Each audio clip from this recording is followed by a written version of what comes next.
Alongside Alex and T-Bone on BK, it's a rare day here on BK and Ferrario. Not one, but two significant press conferences here locally. One from the St. Louis Cardinals. You'll hear that coming up at 1 o'clock. They're announcing some kind of an important news conference regarding ownership and organizational leadership. If I had to speculate here, Alex, and this is based upon partially information from Derek Gould, I'm guessing they're going to announce some kind of a transition to Bill DeWitt III and his role within the organization. My guess is they will also talk about a nuke who is going to probably take on some kind of a role with what Bill DeWitt III previously was doing as the team president. So that's coming up at 1 o'clock. You'll hear that right here on 101 ESPN. Momentarily, though, Doug Armstrong is scheduled to meet with the media after the Blues made a significant trade yesterday, sending Jordan Kyrou to the Washington Capitals. In return, they got a 25-year-old center, Connor McMichael. They got a 19-year-old center prospect in Milton Gastrin, and the number 16 overall selection. T-Bone will let us know whenever they are officially ready to go out there with Doug Armstrong speaking to the media. Alex, your gut reaction to the trade was what? A win-win for both sides, and it's Jordan Kyrou leaving, but they got a good thing in return. So we will discuss that more after this press conference. Here's Doug Armstrong speaking to the media. Jordan, it seems like yesterday, and watch him grow and mature from a young boy into a man. Had a lot of great memories and work with him here, and want to wish him nothing but the best in Washington as he moves on, and but want to thank him for his time here with the Blues organization. I think with that, it's probably just easiest for me to answer any questions you might have on the transaction. Doug, it's Jeremy. Doug, Obviously, Jordan had a lot of good years here in St. Louis. What do you think led to the point where it was time to move him? Yeah, Jordan and I and his agent a lot. Dave Gagne and I go way back to Minnesota in 1990. That's his representative. We've become friends over 30 plus years, and it just felt that the last little while he wasn't getting the role that he had probably wished some nights, and Snuggerud had taken a little bit over, and we talked about, and they talked about maybe a change might be good for everyone at this point. And, you want to make it work. So we waited and tried to find different avenues where everyone could get what they wanted out of it. But in the end, we just both sides felt that potentially exploring different options would be in everyone's best interest. So we started down that process and got comfortable putting Jordan in the spot. Because of his no trade clause, he had the opportunity to make sure he was going to a team that he felt he could have success in, and we felt we were getting a return that we believe is equivalent to the player that I believe Jordan is, which is a 30-plus goal scorer that's got excellent speed, and so it was just something that everybody was comfortable with at this time. Hey, Doug, it's Lou. Yeah, what is it about the package you got in return that I guess excites you the most? Yeah, Lou, I think it's McMichael's got speed. He's got the ability to play multiple positions up front. A little bit younger. We have control over him for a couple of years. The first-round pick was obviously enticing for us entering the draft tomorrow. And we're really excited about the Swedish prospect from his draft year last year. He went 37th overall. We love his competitiveness. We love how he can affect the game. There's a growth window there with some players. But the way that, that we look at our last season and at the trade deadline to today, we felt that we needed to change course in some ways. And we've moved out 3 veteran players that I hold in high regard, but we've returned 9 assets out of those 3 players, 3 first-round picks, name players also, and a couple of thirds. So we felt that where we were at the trade deadline, we wanted to change the complexion of our organization, the direction of our team, and we believe that adding those 9 assets has put us in a very good spot to be active this week if we can be in improving our team.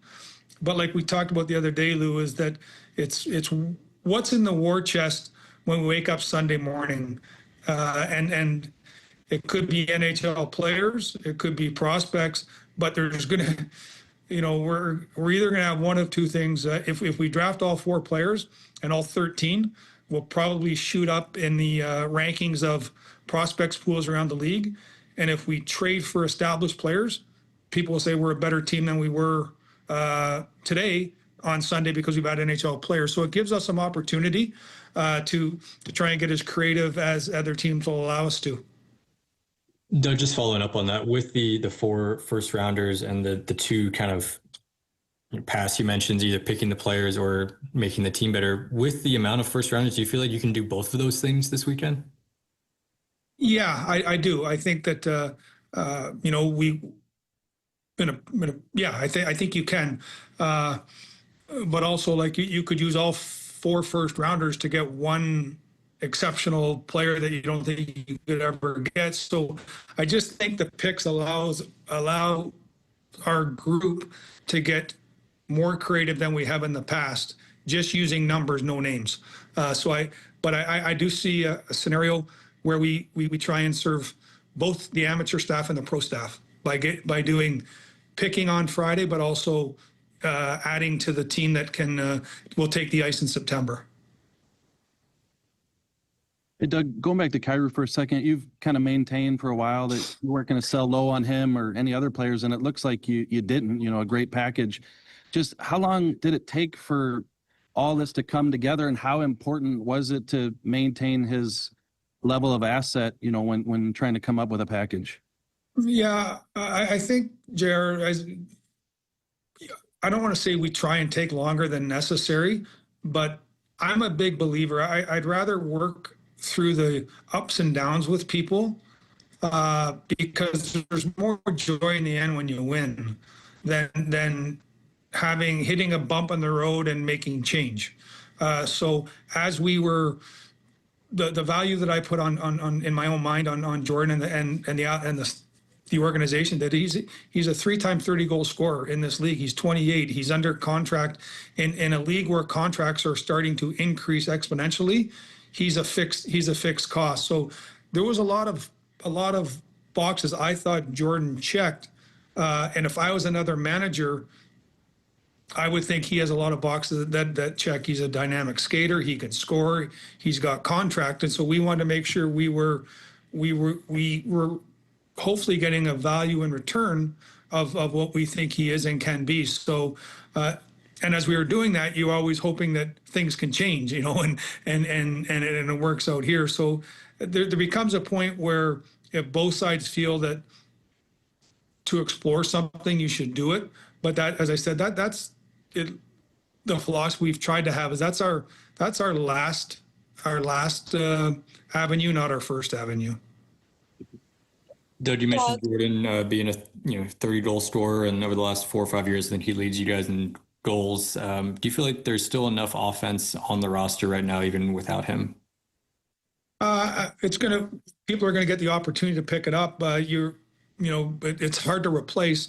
One of the things, though, when we're looking to build an organization, I'm bullish on Carbonneau and on the Buchelnikov, and I'm not great with these names. The player we got from in the trade last year, the Russian player, the right winger, that we think will come over next year too. So you're sometimes dealing from surplus too.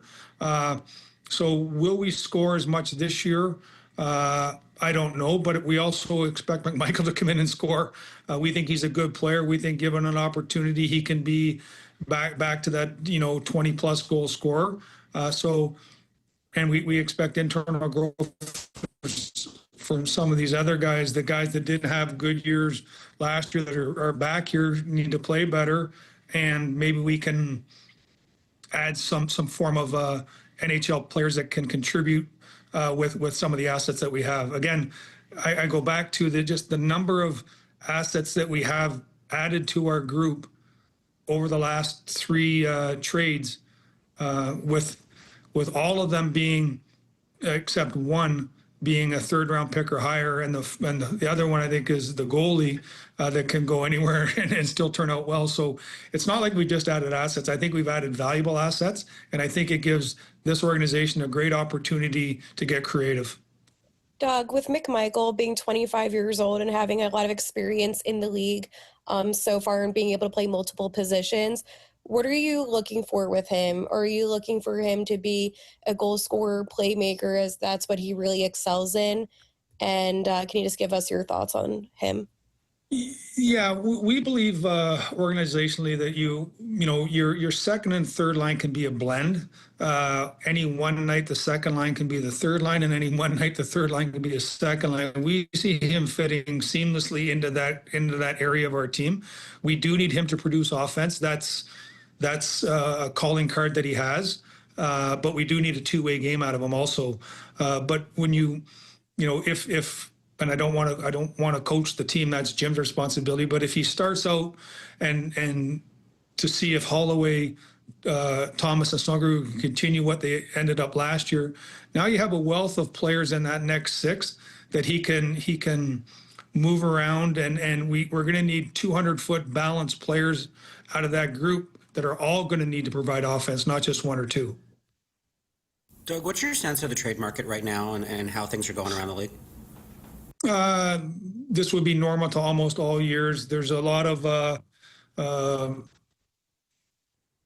chatter early. Then Sunday the ball started to roll, and now everybody's on the treadmill, and it's gone from a nice leisurely 2.5 walk. It's probably a 4.5 walk today, and it'll probably be a 6 jog tomorrow and an 8 run on Friday, and that's where I think we're at. We're still at the power walk, slight jog area of it. Doug, you touched on it a little bit earlier, but getting Kyrou done yesterday, how does that benefit you in terms of knowing what you have there and the doors it can open and the conversations you can have the next couple of days to do what else you want to do? Yeah, I think it was important for us, Jared. It allows the other 31 teams to digest what St. Louis is trying to accomplish and see if they can participate.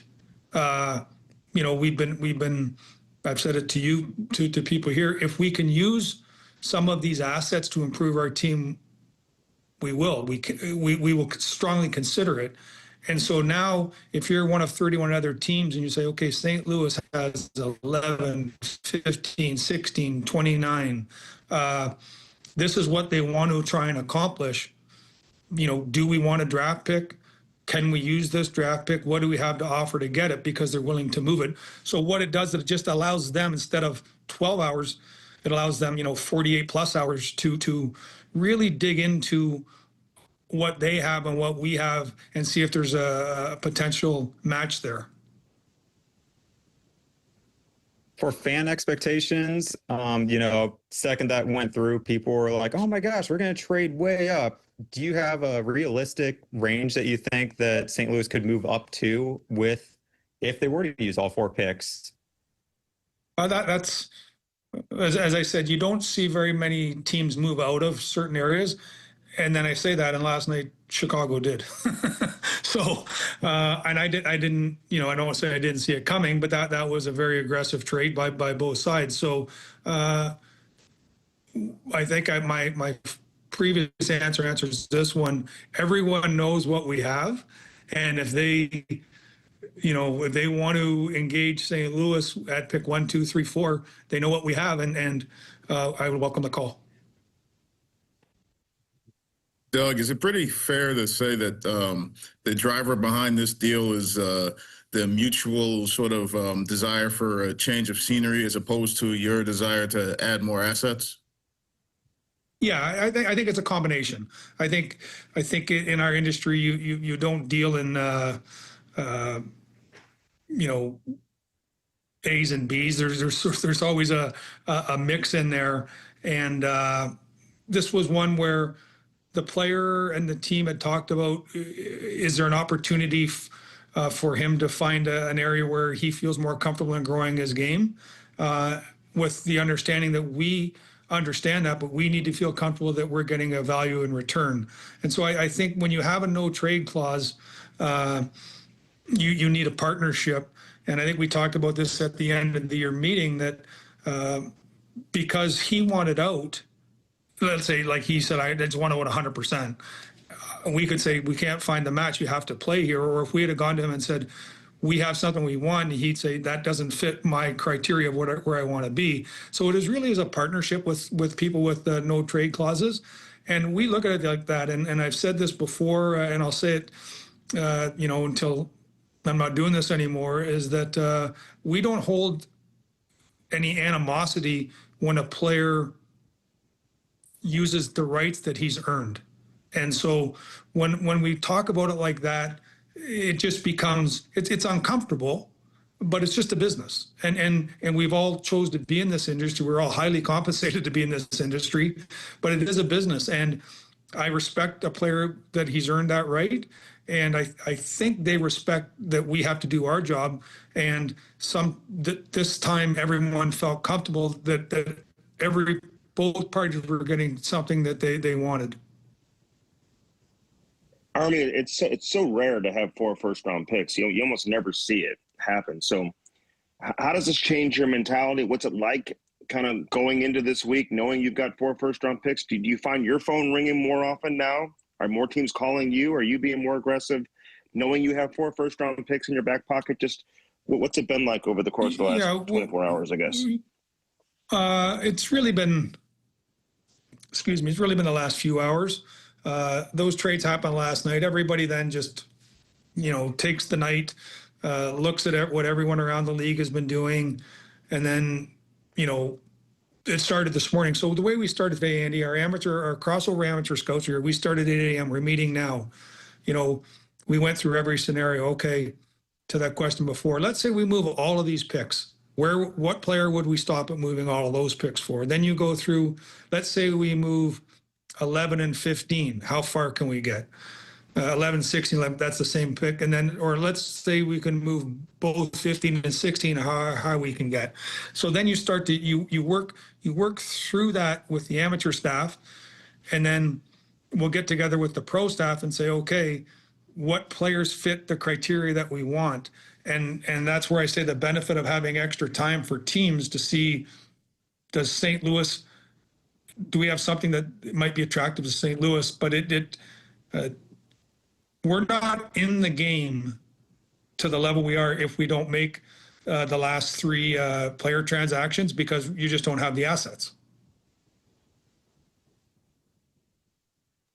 Army, you briefly mentioned him here just a little bit ago, but the new Swedish prospect that you acquired, what really attracted you to him to be able to get him here in this deal? And do you have any sort of an indication as far as where he might play this coming season?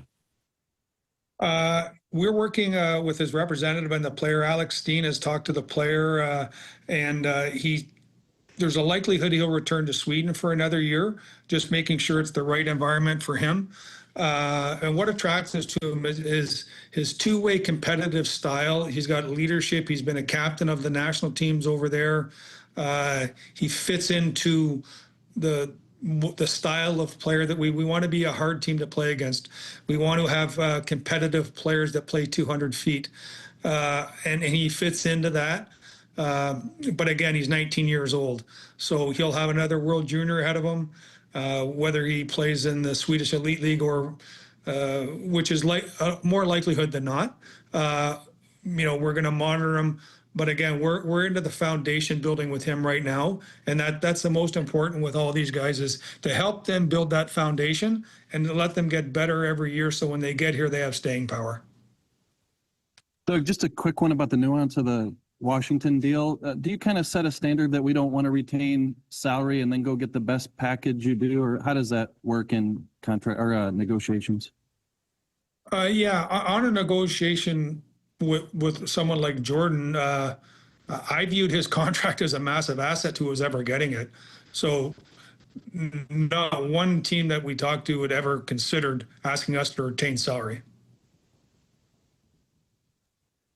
Army, are you able to speak on how much interest there was in a player like Jordan? I mean, I know he had the no trade clause, but did you have a lot of options there when it came to moving a player of his ilk? I don't want to say, like, it's hard to say because there's only certain teams that have what we want. So if you didn't have what we want, I didn't bother calling you. But Jordan has a very good reputation in the NHL, there's for sure. Like, again, you score 30 goals a year for 3 years in a row, that gets people's attention. In the analytical community, he's a his style of play is very impressive in that community also. So yes, there was interest for sure in Jordan. A little, how many teams I'm not going to get into, but if you look at the package that we're very comfortable getting in return, it would probably give an indication that we had other options too. Any final questions? Thanks, right, everybody. Doug, thanks for your time. Have a great day. That was Doug Armstrong speaking with the media after the Blues officially made the move yesterday, trading Jordan Kyrou to the Washington Capitals. In return, they get Connor McMichael, a 25-year-old center/winger prospect player. He had 18, 26, and 14 goals over the last 3 years, respectively. Does not have great defensive metrics, Alex. Was really bad on the faceoff dot, but is an up-and-coming player that they clearly were interested in. They also get a 19-year-old prospect, a center prospect from Sweden, 37th overall pick last year from Sweden, Milton Gastrin, and the number 16 overall selection. That's what they get in return for Jordan Kyrou. You just heard all of the breakdown there from Doug Armstrong on why the Blues decided to make this move at this time. Let's go ahead and react to this for a few minutes. Also want to hear from you, 314-399-9646, or on the YouTube chat at youtube.com/101ESPN STL. What'd you make of what Doug Armstrong had to say on why the Blues made this move, where they now sit, and what the plans are over the next 48 hours? Should be a whirlwind, man. Yeah, I mean, this is just going to amplify even more. I mean, I saw multiple people, and I had multiple people text me last night because I said, like, what is he plotting? And the word that kept coming up was chaos. So I have a feeling that you're going to see some of this. Or some more craziness like last night was. I mean, I think Doug laid it out perfectly. Like, I do think there was mutual interest from both sides of, look, let's explore what the opportunities are. Whether it's he didn't want to be a second-line player or whether it's just I'm not meshing with what this team is wanting from me. It seemed like it was going to be best suited for Jordan Kyrou to go elsewhere and for the Blues to get a change of scenery for him. And the return, I mean, that it plays into what Bruce Garriott was reporting from the Ottawa Senators. You get a high-end prospect, which this guy is very highly touted in the NHL. We'll talk more about him momentarily. But you got an NHL caliber player that can replicate what Kyrou has done. He can be a 30-goal scorer, as you heard Doug mention, and a first-round draft pick. But it's rare you see win-win trades happen, because I also think this is a really good win for the Capitals. They needed a top six winger. They needed somebody who had speed and can provide some scoring punch. And Kyrou goes into a situation to just be a second line player and go about his business. So I think all of these moves were great last night for both sides, but everything I just took away from what Doug said, he's going to make another move. I almost have no doubt about it. There at is this a point. strong... I was wondering, do they just make the 4 picks? No. Maybe they do. If they do, though, I think it will be based upon the fact that nobody else wanted to make a move, less than or more so than the Blues operating from a place of fear or... You sound like there's multiple avenues they're exploring. Well, and see, here's the other thing I wonder. They may make all 4 picks and then trade guys that are in their pipeline because they view the players that they just acquired might be better to go out there and upgrade their roster. Yeah, I think one of those picks is getting moved at a minimum. If not multiple. Yeah, he's not making 4. But if you went down the path of there's a chance he does. If he does, I think it's, hey, we're moving other guys out to try and upgrade the roster. What was the quote for you that made you feel more certain on that? Because for me, it was, we could move all 4 first-round picks for one incredible player. Yeah. And when I heard that, I was like, you don't just throw that out there. Mm-hmm. That's not something, because as a general manager, we know this about Army. He tries to set expectations low so he can over-deliver. Like the offseason when he told us that the offer sheets are an opportunity too, and then he laid an offer sheet out. But it kind of, he just throws it in there, right? It's not something that he's trying to make any headlines or anything. But hey, if you listen to this, he will give you breadcrumbs on what lies ahead for the St. Louis Blues. He was the one that last year, prior to the season, said, hey, I see all of these prognostications out there. I think people are getting out over their skis a little bit on what the expectations are for this past season's team. He thought, hey, man, we're going to compete for a playoff spot, but let's not get crazy out there. This is still a team that's in that rebuilding phase. Yep. So he sets expectations low, properly, I would say. When he says we could use 4 first-round picks for a player, I believe he's got something in mind there. I don't know what it is. This wasn't on my radar either, of Kyrou going for this specific package. We had heard some birdies tell us that Washington was a team that definitely had interest in Jordan Kyrou, but it wasn't certain that they could get this kind of a prospect player and pick for him. Yeah. You now have 11, 15, 16, and 29. That's some big-time assets, man. Mm-hmm. Think about what just went for Bo Byram, who was like maybe the top defenseman on the market right now. Number 4 was in that package. That's a big deal. You could use these picks to get up to a pick like 4, which means that it has that kind of value out there in the market right now. I don't know what they're planning, but there's something big, I think. You also have 7 picks in the top 76. Like, the third rounders are actually useful in this situation as well. So, like, and prospect capital, and Colton Parayko, and Jordan Binnington, and Pius Suter, who does not have no trade protect. You got a lot, man. Well, yeah, Pius Suter, you kind of wonder. It's like, man, what's the use for this guy now that you just acquired a better version of Pius Suter with McMichael? So here's the quote that there's 2 of them actually that stuck out to me. One of them where he was talking about, like, one of 2 things can happen. We upgrade our roster and people say, well, they're better than we think, or we upgrade our pipeline to where everybody's talking about it, which is like, oh, okay, well, yeah, they make picks and then they start trading people to get players once names are attached to them. But it was the quote where he said, we wanted to get this move done so that the dust can settle and other teams can see what they want and say, what can we do with them? And I think I'm paraphrasing here, but he basically said, like, we're open for business. You can call me and make some type of offer. That to me is Doug kind of playing the power move here of like, we've got all of these picks. We don't want to make them. What do you have to offer us? We're not afraid to make them. Our scouting staff has been damn good over the last 3 to 4 years, but we want to upgrade our roster. What do you want to trade? Because obviously the NHL is open for business right now. Can I ask I'll just throw a name out there. Sure. I don't know how possible this is. My guess is unlikely.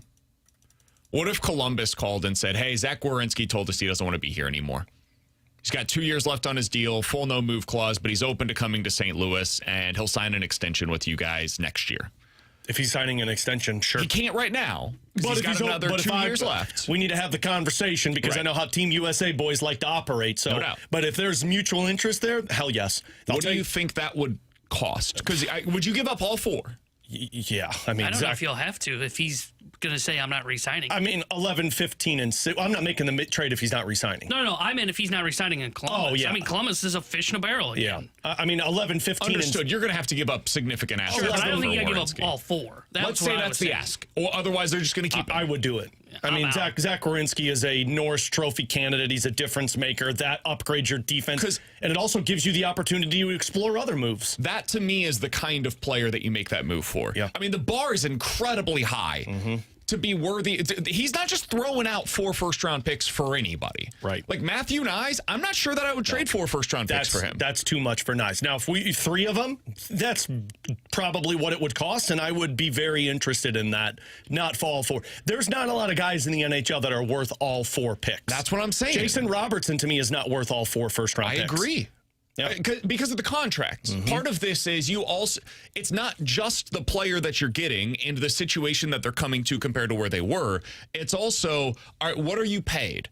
For Jason Robertson, you're going to have to pay like $14 million bucks a year. Especially if he's not staying in Dallas. He's going to want the most money he can get. So you're resetting a market and giving up the assets for the player. I can't give up 4 first-round picks for that. If it's Werenski, well, he's on a $9 million contract for the next couple of seasons. Okay, that's doable. That's a really good deal for the St. Louis Blues, and then it gets expensive after that. That is more palatable if you're them. I don't know who this player is, but in a hypothetical universe where they're giving up those kinds of assets, they'd be getting somebody special. Can I throw one other name out there for you? Sure. How do you feel about J.J. Peterka? I wouldn't.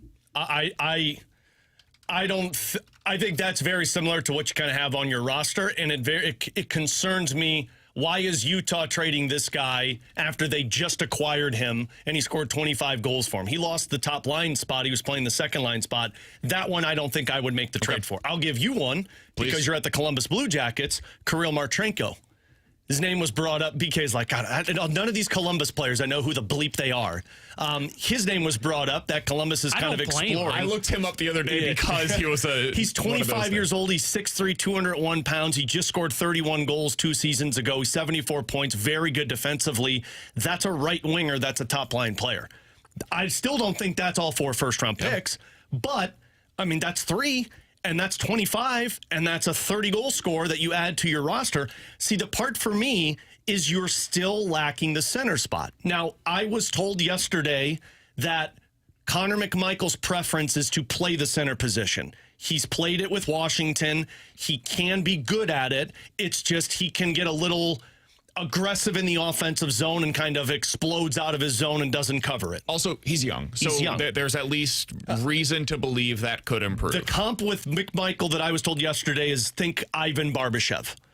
And that's, I mean, Barbashev wasn't viewed as a defensive guy. He got better as he learned more at the NHL level, and then right before they traded him, he scored 26 goals. So that's kind of the mindset there. I still think you're weak at the center position. We've talked about Pedersen. He is not worth 4 first-round picks. No. We've already discussed that. There's just not a lot of centers around the National Hockey League. Do you call New Jersey and check in on Nico Hischier? I don't think that's worth 4 first-round picks. Do you go back to Ottawa and see, are they interested in moving one of those centers there? That's not worth it. Seattle for Matty Beniers. Like, I'm not doing it for 4. The center market is not worth 4 picks, at least for the guys that are available. Unless Austin Matthews is interested. Or Connor McJesus. All right. But I don't think either of those guys is realistically available right now. Somebody brought up, what about number 2? Yeah, that's the other thing. I could see this. This is a scenario where if they view Ivar Stenberg as being special, and maybe they do, and they say, you know what?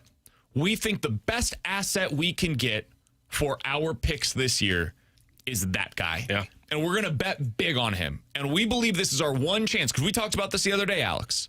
I don't know how many guys in free agency or what is now like pre-agency where guys are selecting their team a year prior to hitting free agency, or in some scenarios 3 to 4 years prior to hitting free agency.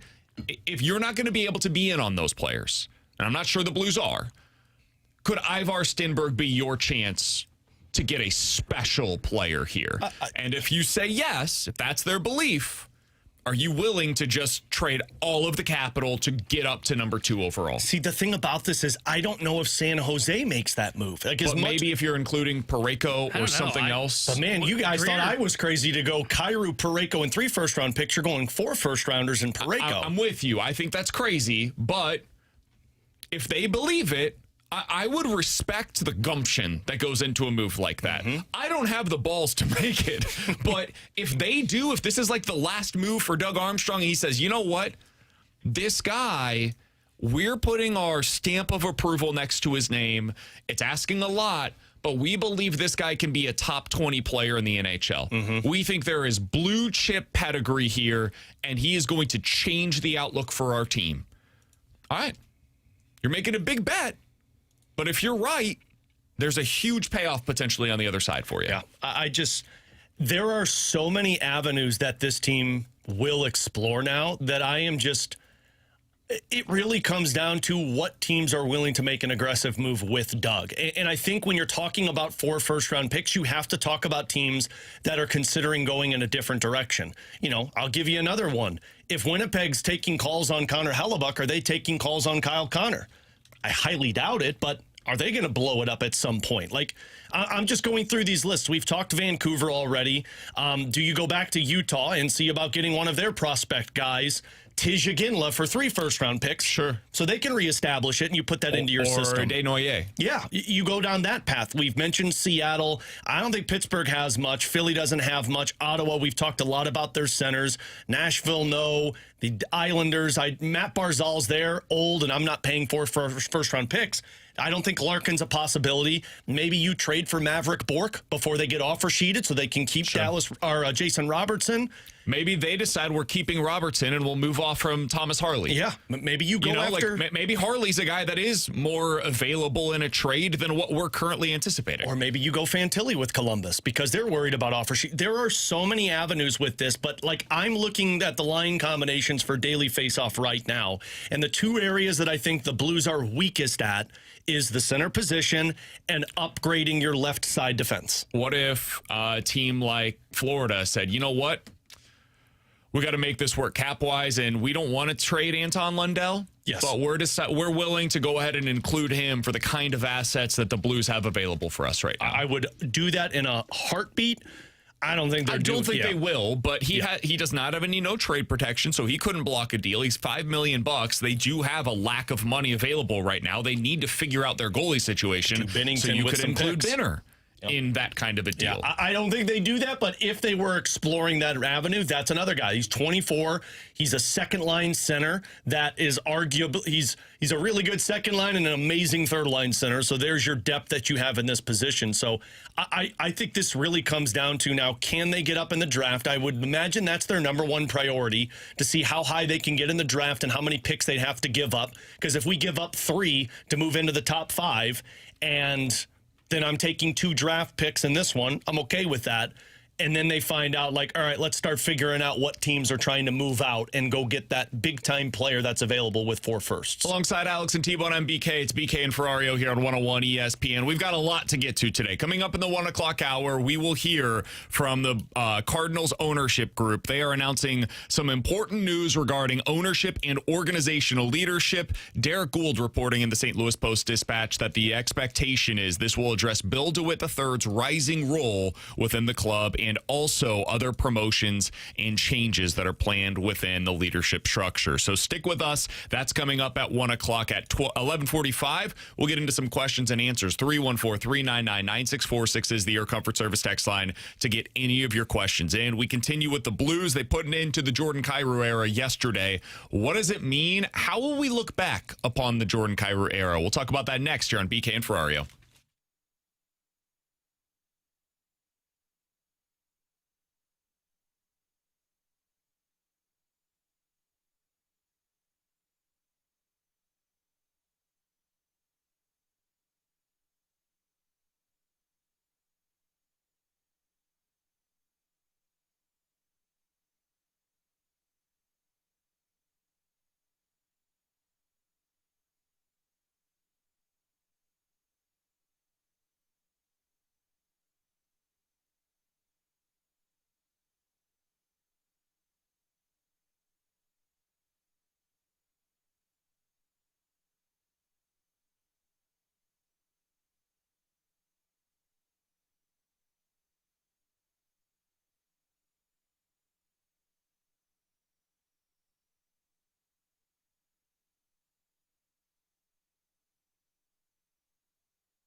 Tanner Hendrickson here with the Sports Center update brought to you by Universal Windows Direct. Yesterday, the St.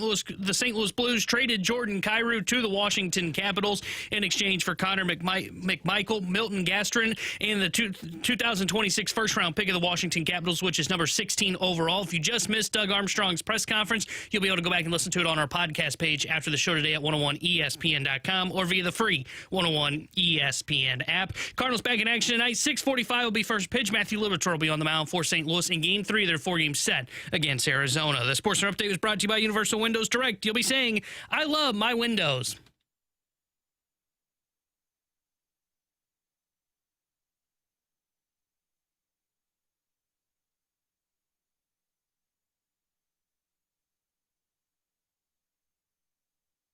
All right, we had some time to digest the conversation that we were just having. If the Blues make a super aggressive move, Alex, who is the player or asset that you believe they would be most likely to acquire with that capital? Okay, so I have one for each position. If they go center, Matty. I asked you for one name, and you're playing the Alex Ferrario move. Well, you guys can pick your positions all you want. All right, fine. I'll take one name. Great show prep, ass.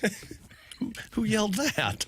I'll say Matty Beniers. BK's asked what said that on the text line. Well, leave it to an you ass said Matty to call Beniers? me an ass. Yeah, Matty Beniers. Not all 4 picks. I'd say 3 of the picks for Matty Beniers. I'm going to say the number 2 overall pick in this year's draft. I mean, all the stuff coming from Gurr out in San Jose screams that guy is very much open to moving that pick, and I wonder if it takes all 4 first-round picks to get up to that spot. I'm going Thomas Harley. Kind of out of left field, the Dallas Stars say, you know what? After all of this, we are going to go ahead and up the ante. We're going to keep Jason Robertson here. We believe we have a good enough defensive structure, good enough defensive core that we'll be able to make this thing work. And I do wonder if Colton Parayko would be willing to go there. And if he's willing to go there and you can offset the money somehow by taking back another contract, I wonder if there's something that's possible there. And you reset your timeline a little bit with Thomas Harley compared to Colton Parayko. Somebody brought up Elias Pettersson in number 3. Ooh, that would be interesting. Oh, T-Bone's in on Pettersson now. I hate Pettersson. I was trying to figure out if that would actually, if that really would just work. And I think it would if you were interested in Pettersson. They're looking to get money off the books. They're getting 11, 15, 16, and 29, and then you're drafting Caleb Malhotra or the best defenseman you want in that draft, and you're getting a centerman. And you probably give them something back for salary filler. Maybe what you do is you just, because he doesn't have no trade protection, you bring back Suter in Vancouver. And I mean, Drouin's got a 5-team no trade list, and so he may not be on it. He may not be on that Vancouver one. That's interesting. He's from Canada, so maybe his Canadian markets are there. That's a really good one from the 636 that texted that one in, and I mean, that's crazy. But, I mean, if you're telling me I can get... Maybe you get Malhotra plus... And that's with the understanding that Stenberg goes to San Jose. I mean, there's still a chance that... I mean, Mike Grier did this last year where he was like, oh, yeah, I'm going to take a defenseman. And then he took Michael Misa second overall. So there's a chance that they keep the pick and take a defenseman still and then get a forward at number 9. So there's still a chance that Stenberg's there. All right, so we're going to get into plenty more on this throughout the day today. 314-399-9646. That's the Air Covered Service text line. You can check us out on YouTube, as always, at youtube.com/101ESPN-STL. All right, Alex, so the Blues put an end to the Jordan Kyrou era. This has been a long, ongoing saga. When he first came up, it was like, oh, my God, look at this blazing speed. And then he's able to produce the goal-scoring production that the Blues really only had from Vladimir Tarasenko over the last decade. And people got really excited about what Kyrou could become. And relatively quickly, it was more about what Kyrou wasn't than what he was. Now, I'm not saying that as a criticism for anybody, any fans or anything, so much as like he just didn't fit stylistically with what this organization was all about. And then you look at the Craig Berube situation and him saying, I don't really have a comment on that, and the tears and just all of it, right? Everything that came with the Kyrou saga. How are you going to remember it? What's going to be your lasting impression of what this whole era was? So it's kind of like a dual feeling on this with Jordan Kyrou, because there's a part of me that's like relief that it's done and we don't have to talk about it. But there's another part of me that looks at it and says, man, that's another result of the Blues being really good at drafting. Like, let's give, as much as Jordan Kyrou has taken a lot of crap over the last 3 to 5 years, They got that type of production for a second-round draft pick. And this is a guy that he lived up to the potential that the Blues hoped, and in fact probably exceeded it when they drafted him. Exceeded it. If you told me, hey, you're going to get 500 games and 170 goals out of a second-round pick, every team in the league signs up for that. Well, it's also a guy, too, that he produced in juniors. So it's like they saw something and they said, we can get it out of him here, and they did. So credit to the Blues and credit to Jordan Kyrou. But in my opinion, Jordan Kyrou's best year was the 2021-2022 season. He scored 27 goals. He had 75 points, which is the most points that he produced, and he was good enough defensively and was awesome in the postseason that year. He scored 7 goals. Do you know why he was so good that year? Because he was not a primary player. They had O'Reilly, they had Buch, they had Thomas, they had Perron, they had Barbashev, they had Shen. Kyrou was one of many. And I think after that season, when it went south and they traded O'Reilly and they traded Vladdy and they traded Perron, or they didn't bring back Perron, and he got his contract extension, he was gone from a complimentary piece that you're going to get 30-plus goals from to you need to be a 40-goal scorer. And Jordan, also, you're playing on a team that emphasizes smart hockey, defensive hockey, and physical hockey. Structure not going fast like he wants to whether play. you like it or not, that's how the Blues have always been. You have to pull up your work boots and go to work. Kyrou is just not that player. And that's not degrading who he is, because a lot of kids come out of juniors playing this style now. Fast, off the rush, can score goals, but Kyrou was never able to get back to that. And they tried it with Thomas. They tried it with Buch. All of the outside noise of Berube from Bannister, then to Jim Montgomery. And the next time people thought, hey, Kyrou's fixed, was when he played with a guy that plays the style Blues fans love in Dylan Holloway. So this, to me, was something that needed to happen not only for the Blues, but for Jordan Kyrou. And it's wild to say that it is a win-win. I think Kyrou is going to go on to have some success in Washington. Because think about it. The people that are talked about in Washington are Ovechkin, Wilson, Dylan Strome, Pierre-Luc Dubois. You've got the Protis brothers. People aren't going to be looking at Jordan Kyrou as, oh, my God, 25 goals and a -2? If he scores 25 goals as a second-line winger, that's going to be great. So I think that's good for them. And now that the Blues can focus on the style that Doug mentioned, hard-nosed, work ethic style of hockey, and I just don't think Kyrou was ever going to mesh with that for Blues fans. He was a victim of the Blues circumstances, in my opinion. If he had been a second-line winger his entire time here in St. Louis and had a second-line center to work with his whole time here in St. Louis, I think this would have been a success. But he wasn't that. He wasn't asked to be that. He wasn't expected to be that. They were in need of him to be more.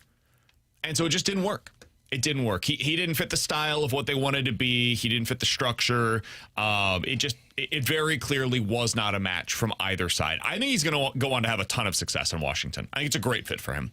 East Coast, Eastern Conference style of hockey. Spencer I know there's Carberry's a good coach, too. Yeah, I know that there's a little more physicality on that side of the conference now than there was in the past, but I think he's going to do really well out there. I think there's a chance he gets to that 30 to 35 goal scoring production. And if you're a Capitals fan, you've got to be thrilled by that, because you're getting it for $8 million, which at the time that he signed it, that was a big deal for the Blues. Now you look around the league and you look at guys that have that kind of production, 70-plus points, 30-plus goals. That is a $12 to $14 million player in the NHL right now.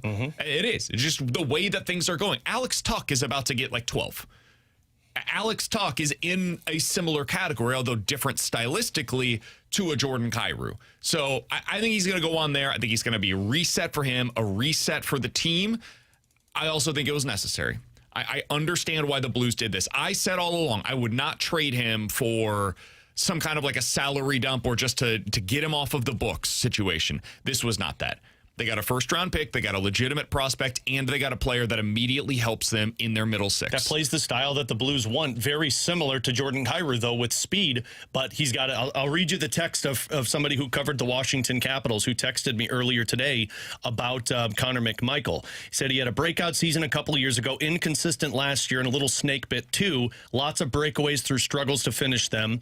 It's best when he's around the blue paint, banging in rebounds and tipping pucks. He can go dry at times, but he's very responsible when he plays both sides and prefers the center position. Net front presence, can score off of the rush, has speed, and is a guy that can play the center position and can be responsible at times. I mean, that's what the Blues wanted from Kyrou. He just was never able to do it. Yeah, it's a good deal. It's a good deal for the Blues. If you're going to move on from him, this is the kind of deal that I was hoping that they would be able to make. Yeah, and one more thing on Kyrou, too. The other thing that just plagued him, which happens for a lot of goal scorers, but when you're paid the money and you're viewed as the guy, he just didn't have any other assets when the offense went dry. Like Dylan Holloway, when the offense disappears, which sometimes it doesn't disappear, but you see him affecting the games in other areas.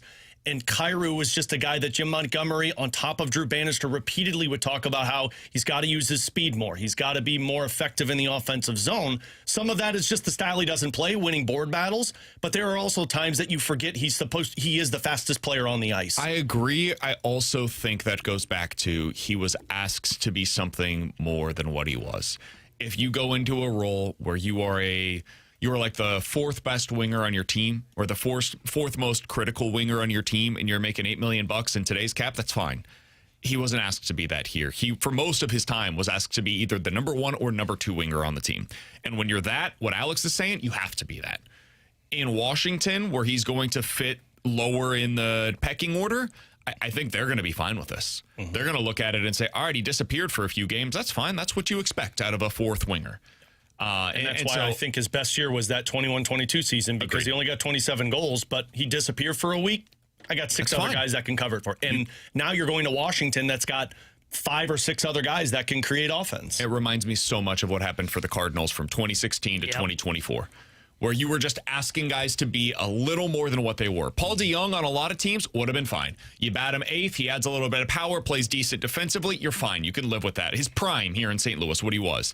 Harrison Bader, Gold Glover in center field, hits a bunch of lefties really well. You bat him 9th every day, you're fine. You can live with that. Tommy Edman, all right, cool. He's not very good from one side of the plate, but really good on the other side. Look what he's doing out in L.A. since he's been there. And he's excellent defensively no matter where you put him. Great. That's a player that I can live with. But these guys were batting in the top 5 for the Cardinals for most of their tenure here in St. Louis. That's not what they should have been. You were asking them to be a little more than what they were capable of, and you needed players that could slot in above them. For Kyrou, it's a fresh start. I think it's a smart move for him. I think it's a smart move for the team. I will be very curious to see what the reaction is next year from Blues fans if Kyrou goes on to score 35 goals and is a plus 20 next year with Washington. That's something that I'm going to be monitoring next year. I just want you guys to know right now, I will be keeping an eye on that to see how it goes. I think if Blues fans are like, I want that back now. I think if all 4 first-round picks are traded at this year's draft to go out there and get a stud player and this Blues team improves, and if McMichael puts in 20 goals and plays a gritty style, I think people will treat that the same way they treated Mayu and Bolduc this year, where it's like... We're still going to talk about the Bolduc-Mayu trade, then we're going to talk about Kyrou. Probably, but also, how many times are you talking about Bolduc after November? None, because he went on a huge dry spell and Mayu was playing better. If you go on a stretch where, this McMichael cat, he stinks defensively. And everything I've read says he stinks defensively. Maybe that'll change. Hopefully it changes. But right now, not very good on the defensive side. If he is that here and wins 42% of his faceoffs the way that he has for most of his career and puts up 45 points next season, and Kyrou's out there putting up 85 with 35 goals, yeah, I think we're going to be talking about it. None of that will matter when we have Connor McDavid as our number 1 center. 314-399-9646. That's the Your Comfort Service text line. Questions and answers coming up next.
314-399-9646. That's the Air Comfort Service text line for questions and answers. You can also get any of your comments in now in the Graveyard Chat at youtube.com/101ESPN-STL, along with 350 of your best friends over there. From GYDS. Guys, what are you going to talk about now that Kyrou's traded? I don't know, but honestly, I feel so good about it. What the Battlehawks' next move is. I mean, when we did it on, July 1st last year when his clause kicked in, and we said June 30th, tomorrow, we will not be talking about Jordan Kyrou, which is a breath of fresh air. And I think that day somebody put a rumor out there that Kyrou's name was in there. And I'm like, son of a nutcracker. From the 618, any interest in Nikishin from Carolina? Yes. Alex, you brought up him before the show today. Yeah, Dreger's the one that tweeted out saying Carolina's exploring potentially moving him. He's an RFA for, I think, two more years, and then he's a UFA. This is a guy that was incredible over in the KHL. Last season for the Hurricanes, he scored 11 goals, 33 points, and 18 plus minus. I would definitely be interested in this, not for 4 first-round picks, but I mean, this is a 24-year-old, 6'3", 218-pound defenseman that's got offense. So, yeah, I would be interested. I just don't know what they'd want, and then you're also going to have to probably pay him north of $8 million. From the 314, could the Blues package all 4 first-round picks for Werenski? Could they? Sure. Is that enough for Columbus? I think that you're looking at even more than that, honestly. Here's the hiccup with this, though. The report was that Columbus isn't talking to Werenski about his future until Saturday, after the draft. Yeah, I think they know. I'm going to go out on a limb and say you're having that conversation because you know where it's going. He's one that I don't know, though, because this was never noise from him. Why are they having the conversation then? Because I think they see all of these Team USA guys and they're like, look, we need to know what's going on here. If there's nothing there, wouldn't it be as simple, hey, let's reach out to the agent. Everything good? Agent says, yeah, we're all good, and then you're done? Maybe. I think it gets out for a reason. The fact that was reported, that they are not only having a meeting with him, but that it will take place on Saturday and that they're meeting in person, yeah, I think there's something here. Yeah. I don't think you could do it if they're not going to decide until Saturday what they're going to do, and that takes the first-round picks out of it. I do agree with that. If you're going to make that move, it's got to happen by Friday. Because if otherwise, you really lose significant ammunition in what you're trying to accomplish, right? I mean, agreed. Once those picks start to have names on them, they become a little bit less valuable. Because then they're not the team that's making the picks. Otherwise, they want to have control of who they're adding to their organization. Of the 4 guys you picked, they may have said, man, we didn't win 3 of those 4, so now you've really lost it in your assets. Honestly, though, Columbus should probably take another team's drafting ability over theirs. They haven't been very good at that. And the Blues are very good at drafting. 314-399-9646 is the Air Comfort Service text line. How funny would that be is the team makes 4 selections, and then they had the deal in place like, hey, you pick for us, and then we'll make the trade Saturday. We don't trust our guy, but we don't want to tell him that. From T-Degs, Army specifically mentioned Carbonneau. Do you think he expects him to be on the opening night roster? He also mentioned a guy from the KHL who cannot come over until next year, so I wouldn't read too much into that. I think he was talking long-term who replaces the Kyrou production more so than in 2026 who replaces it. I think the same expectation on Carbonneau making the roster is the same as when Bolduc, they expected to make the roster and he started in the American Hockey League. I think they look at it and say, we want you to compete. We want you to feel like you have that spot, but you're going to have to outperform certain guys. Had he not mentioned the Russian kid, I think I would have read that a little bit more, but because he did, I'm with you, BK. I think it was this is more of how we view it long-term, how we're replacing Kyrou than it is in the short term. 314-399-9646 is the Air Comfort Service text line from the 636. Hey, guys, if the Stars don't align with a trade partner and the Blues end up making 4 picks in the first round, would you view that as a failure? No, because of what they could get. I just told you guys in the office, an ideal scenario for me is to use multiple picks to try and trade up to get Carson Carrolls, to get your defenseman, and then draft Ty Lawrence and Ethan Belchez.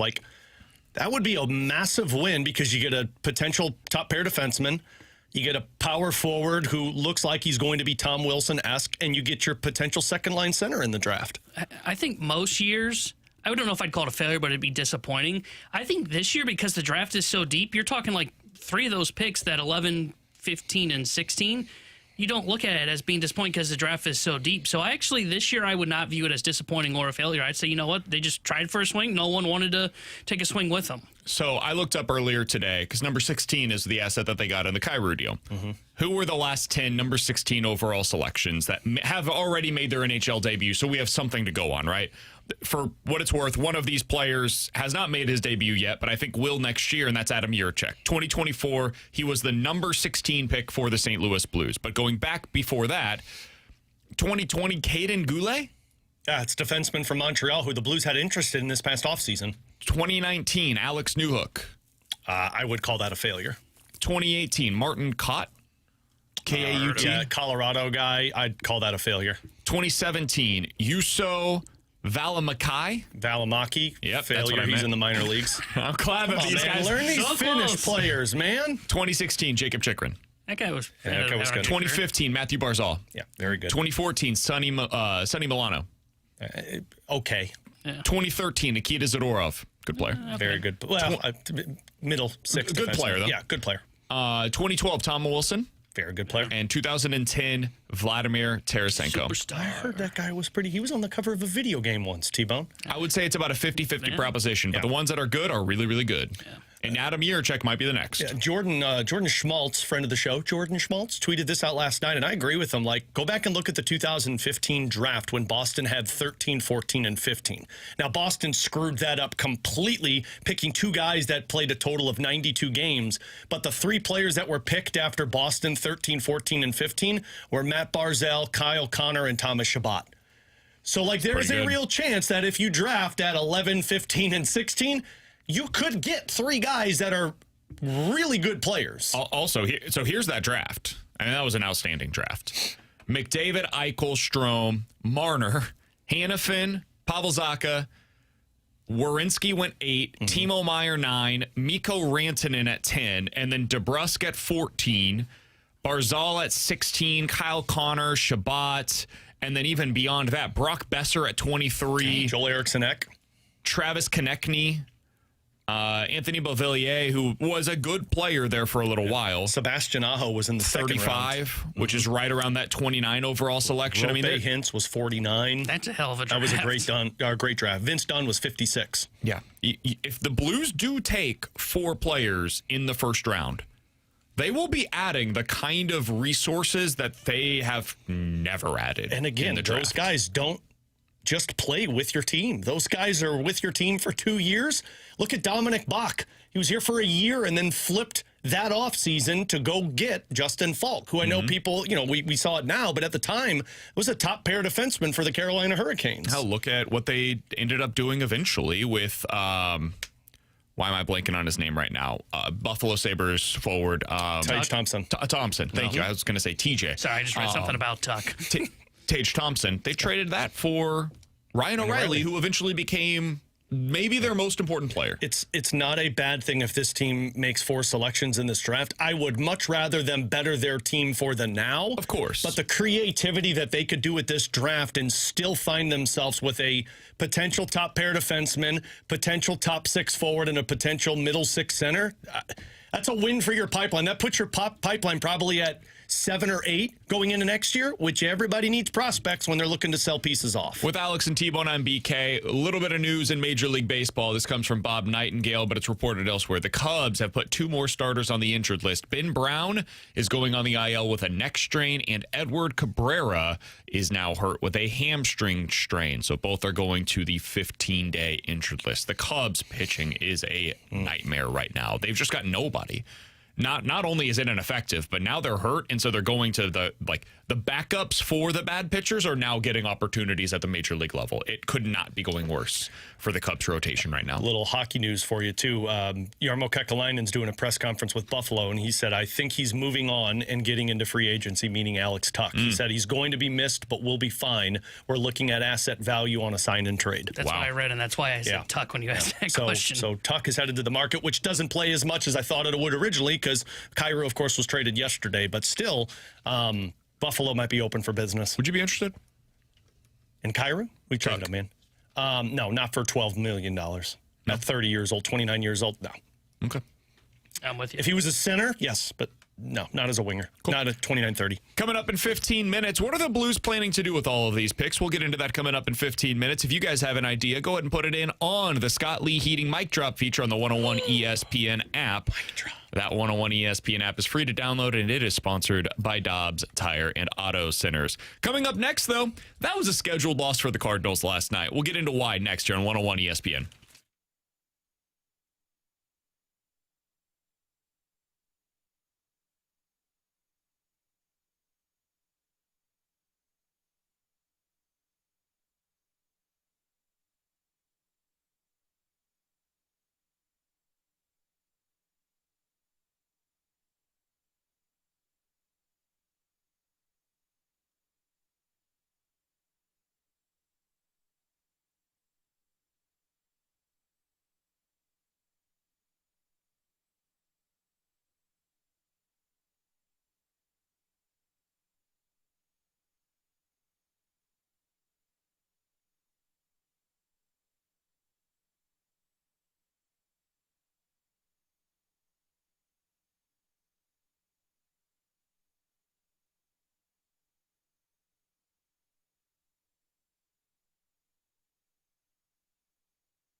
Alongside Alex and T-Bone on BK, just saw this over on Twitter. Alex, our guy David Pagnotta said, it sounds like in talking to people around the league, something big is happening with the Toronto Maple Leafs. Said it would be a holy bleep moment for people if they make it happen. And said he does not think that it involves Connor Hellebuck. Well, I mean, so they've had lots of talk of Morgan Riley and Brandon Carlo of trying to move them out. But if you're talking a holy bleep trade, that's a Matthews or a Nyes or a Nylander trade. It's got to be, right? Number 1 pick.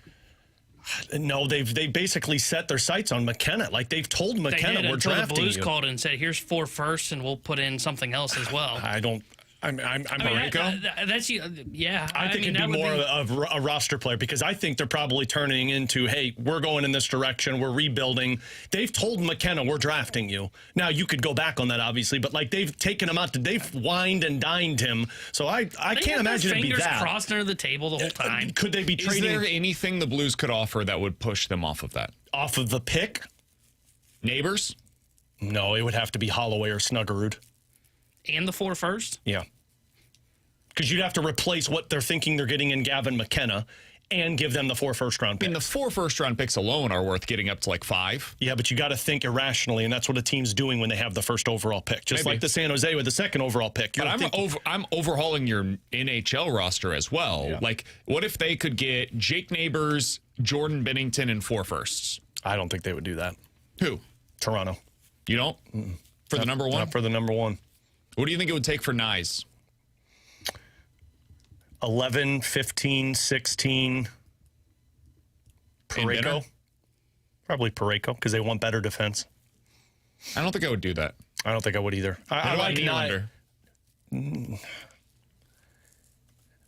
I don't think he's coming here. I don't think I actually think Nylander would come here more than Matthews or Nyes would come. Well, Nyes has no chance. Yeah. He's Swedish, man. Come on. Like they're acquiring as many Swedish players as possible. I didn't think about that. What if he's Swedish? What if that's the move? What if they get Nylander and Pettersson and we just get a full-on team Sweden? Great.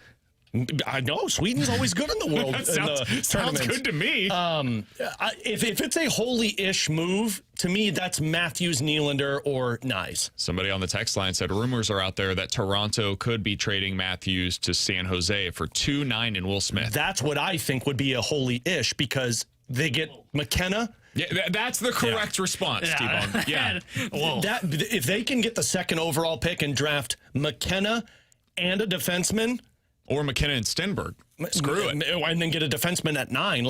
That's them going, bleep it, we're done with this. And they've got Will Smith as a second-line center for them in that scenario. Yeah, and Matthews would approve a trade to San Jose, that's for sure. If Matthews is available and on the Blues, I'm calling him like 11, 15, 16, and 29. But Let's go. You can't beat 2-9 and Will Smith. You absolutely can't. And San Jose doesn't acquire 9 without a bigger move coming on their end. So that would be a holy-ish move.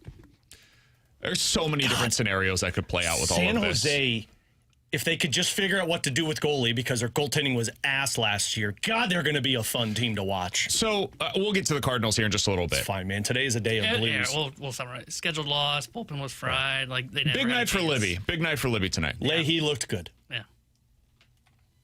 What are they planning here, Alex?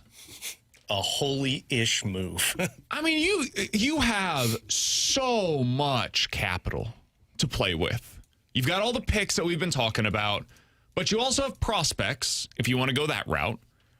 You have roster players right now that we've been discussing for a year and a half as potential trade assets. I don't think Thomas should be included in that, but I'll go ahead and throw Colton Parayko into that mix. I think Jordan Binnington absolutely should be in that mix, and he's only got a modified no-trade clause, so it's a 10-team trade list for him, so he can't block every team in the NHL. I will go ahead and throw in, now I don't think they're going to make this move, but I think Jake Neighbors is a really good asset if they decided to go make a holy bleep move, and Pius Suter is another asset where, hey man, if you go to the right team, he's a Swiss Army knife, 30 years old, on a more than reasonable $4 million contract, and he can't block a trade anywhere. So that's a good asset as well that you could use as a filler or a throw-in in a deal to sweeten the pot. What's the plan here, Alex? As you kind of have gone through all of these different versions, what do you think is happening here? So go through this with me real quick, guys, because you mentioned, guys that probably aren't available. Like, To me, this is the list that I would say Doug Armstrong and Alex Steen are saying, no way, these guys aren't going anywhere. Okay. Holloway, Thomas, Snuggerud. Everyone agree? I agree. I would put Neighbors on this list. I would not. I would not. I would because of what Doug said they want their identity to be, and I think they value what Neighbors brings more than what the points are. I think you could get somebody that is a better version of Jake Neighbors if you include him in a deal. And I'm talking like that style. Like Matthew Nyes is a Jake Neighbors style of player, but he's better and he's a little younger. So if you could get that, and he's got built-in chemistry, having already played with Jimmy Snuggerud, and now your top line is Nyes, Snuggie, and Thomas, I think that's the kind of move you have to look at. And I say that as somebody that loves Jake Neighbors. I would not be looking to move him, but he's on a reasonable contract. He's young. He's cost-controlled. He doesn't have trade protection. If you get a huge deal and somebody says, we need Neighbors to be a part of this thing, or it's off, I am not completely dismissing that idea on the surface. Totally understandable. Side note, somebody texted in a believe it or not scenario. That's tomorrow, but they said, believe it or not, if McMichael's comp is Barbie, BK's ready to trade him. Believe it. Okay. Not until he gets expensive and they can't resign him. So beyond because they've Neighbors, got to keep William Nylander. because of what they said, I think I'd put Carbonneau on this list. I wouldn't. I think they'd view Carbonneau as a piece that's a part of it. I'd put him on that list the way they talk about him. Broberg's on this list. Agreed. Yes, absolutely. And then I'd put Adam Urachek on this list because of the value of the defenseman, and then Joel Hofer's on this list. I agree. Is that about it? And I know Neighbors is debatable. Carbonneau's debatable. You got to put some wingers on there, and I think those would be the guys. I think Mayhew's probably on that list. Probably, now, but I don't think teams are demanding Mayhew. I agree, and that's part of why I think he's not somebody that I would trade. Correct. Because I don't know that he has the value. Yeah. It's the same with Lindstein. I don't think anybody's calling about him, and I think unless I'm getting a hell of an upgrade, like he's in that spot. I'm open to trading these players, but I don't think somebody's going to value them enough for me to move on from them. I only did that because, let's look at who the other guys are on this list. Pius Suter, Pavel Buchnevich, Dalibor. I should have put Dvorsky on this list. Dvorsky's probably on this list. Dalibor, Dvorsky. We can have a debate.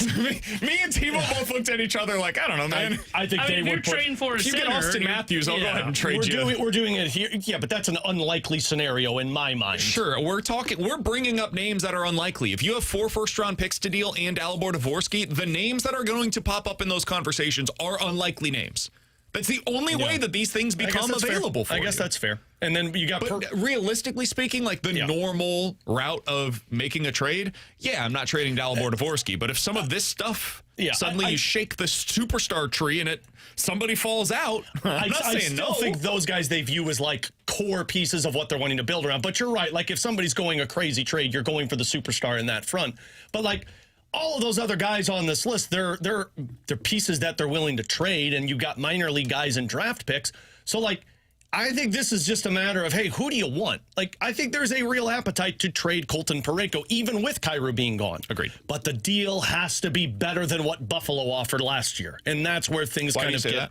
Just because I think they're probably looking at it saying, okay, well, that's what you wanted last year at the deadline. Now you got to up the ante because look at what's going around. I disagree. In my opinion, Parayko's a better defenseman, keyword here, than Bo Byram. I agree, but the age plays into this in a huge way. Totally, but cost also helps teams, and you thinking that we still got a good 4 years of this. I would say they view Byram as an ascending asset. He's getting better. Now, people may disagree with this, but clearly Chicago views it that way. Parayko is a declining asset. Yeah. Parayko is a guy that is going to get worse over the course of the contracts, not better. Yeah. And so you're going to trade significantly less for Colton Parayko than you would for Bo Byram if you're a believer in Byram's skill set, which clearly Chicago is. Otherwise, they don't move on from the number 4 overall selection. So, when you talk about... I would argue, the deal that Buffalo sent you, I think that's still kind of what you're looking at for Colton Parayko. And maybe, and I mean, they're probably not even doing that with Colton Parayko because I don't think he's accepting a trade there. But I was just going down the path of Anaheim calls and whatever that offer that ESPN put together of a first-round pick and a late first-round prospect. That's not happening. They're going high. I'm not as confident on that. That one I am. 5 first-round picks we could trade. But then you don't trade them, and then you're like, now what do we do? But you have 5 awesome prospects in your system. That guy, to me, that guy's not an awesome prospect. But we don't have 29? to debate. No, not. Or what? Not 20. Isn't it the 26th overall selection? It's Stian. No, I would talk about the prospect that Anaheim was offering in that deal. Oh, but I don't care about him because I can replace him with 5 other prospects that might rank ahead of him. I think they're. Yeah, because Anaheim had the 18th overall pick. That's still in possession of Washington because So they what is traded their it for. pick? I don't think they have a first-round pick, do they? No. Yeah. So this was a 2027 first-round pick that they offered for it. You know, that's not happening in that. Get 2 firsts next year. No, don't do that. That's a rebuilding team. But like you go through the draft, we like might be that. if you're trying to trade up in the draft, you're going for, in my opinion, McKenna, Stenberg. I don't know if there's an appetite to trade for Malhotra. Maybe there is to upgrade your center position.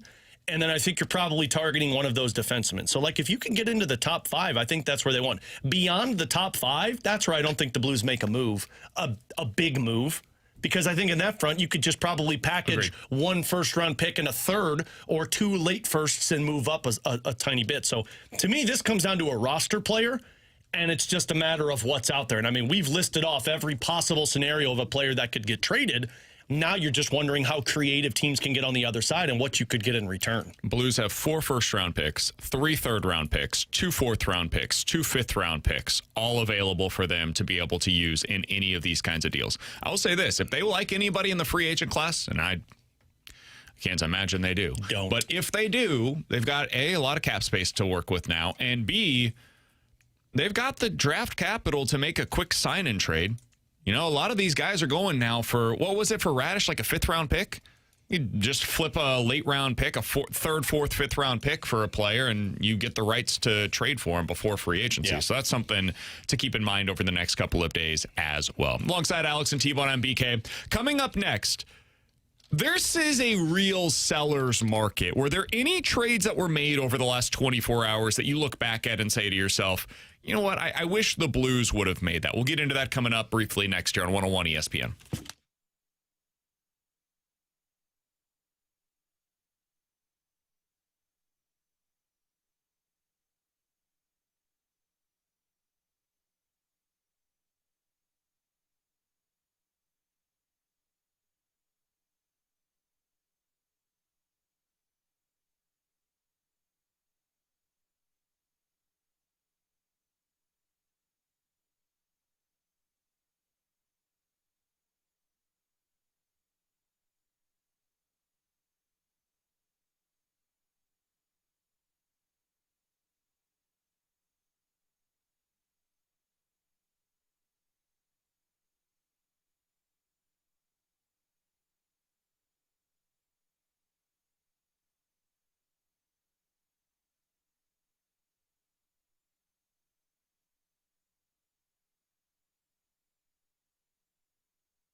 All right, from the 636, we got this text. Guys, Matthews is turning 29 soon. Blues are not interested in him or Larkin at any price.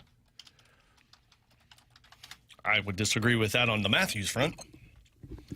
I don't care if he's 29 years old. The guy could score 70 goals in a season. I'll take that. I think we've become far too rigid in, hey, if a guy's over the age of 27, he's not wanted here in St. Louis. No, if a guy's a superstar, they want him. Yeah. They need experience. I think that's an important factor into all of this. They do have an inexperienced group. They need good players. That's what they need. They need to get more good players. And if you don't believe me on that, listen to Doug Armstrong's interview that he had on the Fast Lane the other day. He literally said that. Hell yeah, like brother. in those exact terms, in fact. So I think, yes, they will be targeting younger players in an ideal scenario. Those players are not always available, though. And so if what becomes available to you is, let's say it's a 28-year-old who's under contract or is an RFA, something like that, right? Like you have the ability to get multiple years of control over him. That's not a guy I think they're going to just turn their nose up at because, oh, no, he's 28. If only the guy was 27, a year younger. No, they can go get that guy. He still makes sense with some of their plans for the short and long term. So I wouldn't be so rigid in that line of thinking, personally. Yeah, no, and Doug even said that on the press conference that he had, what was that, a few days ago, where he basically said, like, you know, we look at a 27 and a 28-year-old with term as long as they're a good player that matches our identity. Now, we can have an argument if Matthews matches your identity because if they want to be a hardworking team, I don't think that's Matthews at times. But I don't really care if you're 29, 28, 31. Like, if you could score 70 goals, I'll put you on my team. All right. So it's 12:31. Your time check brought to you by Clarkson Jewelers, an officially licensed Rolex jeweler. We got to get to Chris Kerber, voice of the Blues, here in just a moment. But Jake DeBrusk talk. Curbs is probably going to be back on that. I'll be ready for it. Now it's 16 for DeBrusk. No, it's 11 for him. You got 15 and 16 now. Here are the moves that were made yesterday in the NHL, and a truly all-time great day in the league if you are somebody that is interested in player movement. Kyrou went for a player, a prospect, and a first-round pick. Bo Byram went to Chicago for, sit down, number 4 and number 45 and a defenseman. If you want entertaining, T-Bone was right. Go look at the Blackhawks comments on their tweet when they acquired Byram.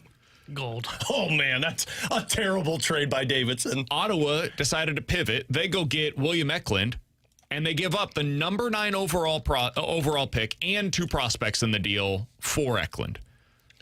I don't like that move, but I also think I think I need to wait and see. I don't like it for the Ottawa side. Like I don't think Eklund's that good of a player, and I think you're trading a 9th overall pick for a guy to try and replace a winger that, in my opinion, is a 20-goal scorer. But I also would say let's wait and see what the rest of this looks like because I think another move could happen for San Jose. And then the last deal yesterday, a lot of significance at least. Simone Nemec, who we've mentioned a million different times, went to the Flames. In return, they get 2 first-round picks, a second-round pick, and a prospect. So the prices are sky high right now for players, especially young guys with term. If you've got that, it carries its weight in gold currently. Did you have any FOMO after seeing the prices that were out there, Alex? Like, did you think to yourself, man, wish the Blues paid that kind of an asset for Bo Byram, or wish the Blues were able to get Simone Nemec for that price? Was there anything that you felt like they missed out on yesterday? No, because I don't think any of those guys really made sense for the price that was paid. Like, the best of those, in my opinion, was Simone Nemec, because to me, that's a smart move by Calgary to trade 2 future first-round picks for a guy that is, like, already established now. And you get a potential top-pair defenseman. But I don't know if I liked Nemec, and I still think that's a little bit of a pricey one. I liked the idea of Byram, not for the 4th overall pick. I mean, that's the equivalent of you trading 11, 15, and 16 to get Bo Byram, and I'm not doing that. I don't think Byram's good defensively, and he wants to be a top-pair guy. So, no, I don't really have FOMO for any of these guys that were traded because I don't think that's the level that the Blues should go to with all of their picks. I think they need to go higher than what these guys are. The question is, how high can you get with all of these options? We'll talk about that with Chris Kerber, voice of the Blues, when he joins us on the other side here on 101 ESPN.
Tanner Hendrickson here with the Sports Center update brought to you by Saliga Heating and Cooling. Yesterday, the St. Louis Blues traded Jordan Kyrou to the Washington Capitals in exchange for Connor McMichael, Milton Gastrin, and the Washington Capitals first-round pick at number 16 in this year's NHL draft. If you missed it earlier today, Doug Armstrong spoke to the media. You can check that out on our podcast page at 101ESPN.com or via the free 101 ESPN app. The Sports Center update was brought to you by Saliga Heating and Cooling, a Daikin heating and air conditioning dealer.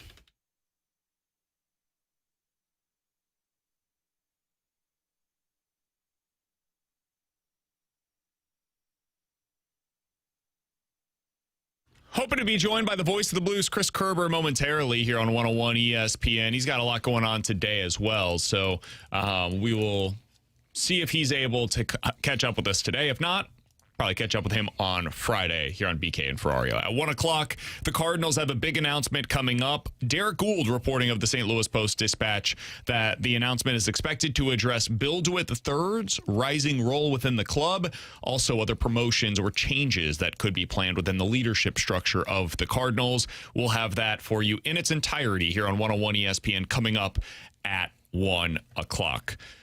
Jordan Kyrou is speaking to some of the local media right now. Jeremy Rutherford tweeting out a couple of these quotes from Kyrou. He was asked whether or not he was looking for a move. JR kind of referenced that. He said, quote, "Not really looking. I've loved St. Louis. I've loved playing there. I've said it before. I had a great time there and a lot of great memories in my career. Sometimes people just need a fresh start and a change of scenery." I agree with that. And I mean, Doug kind of said that, both sides were probably looking for a change of scenery, and, Jordan kind of lost that role with the Blues. I don't know if Kyrou was upset about not being a top-line player.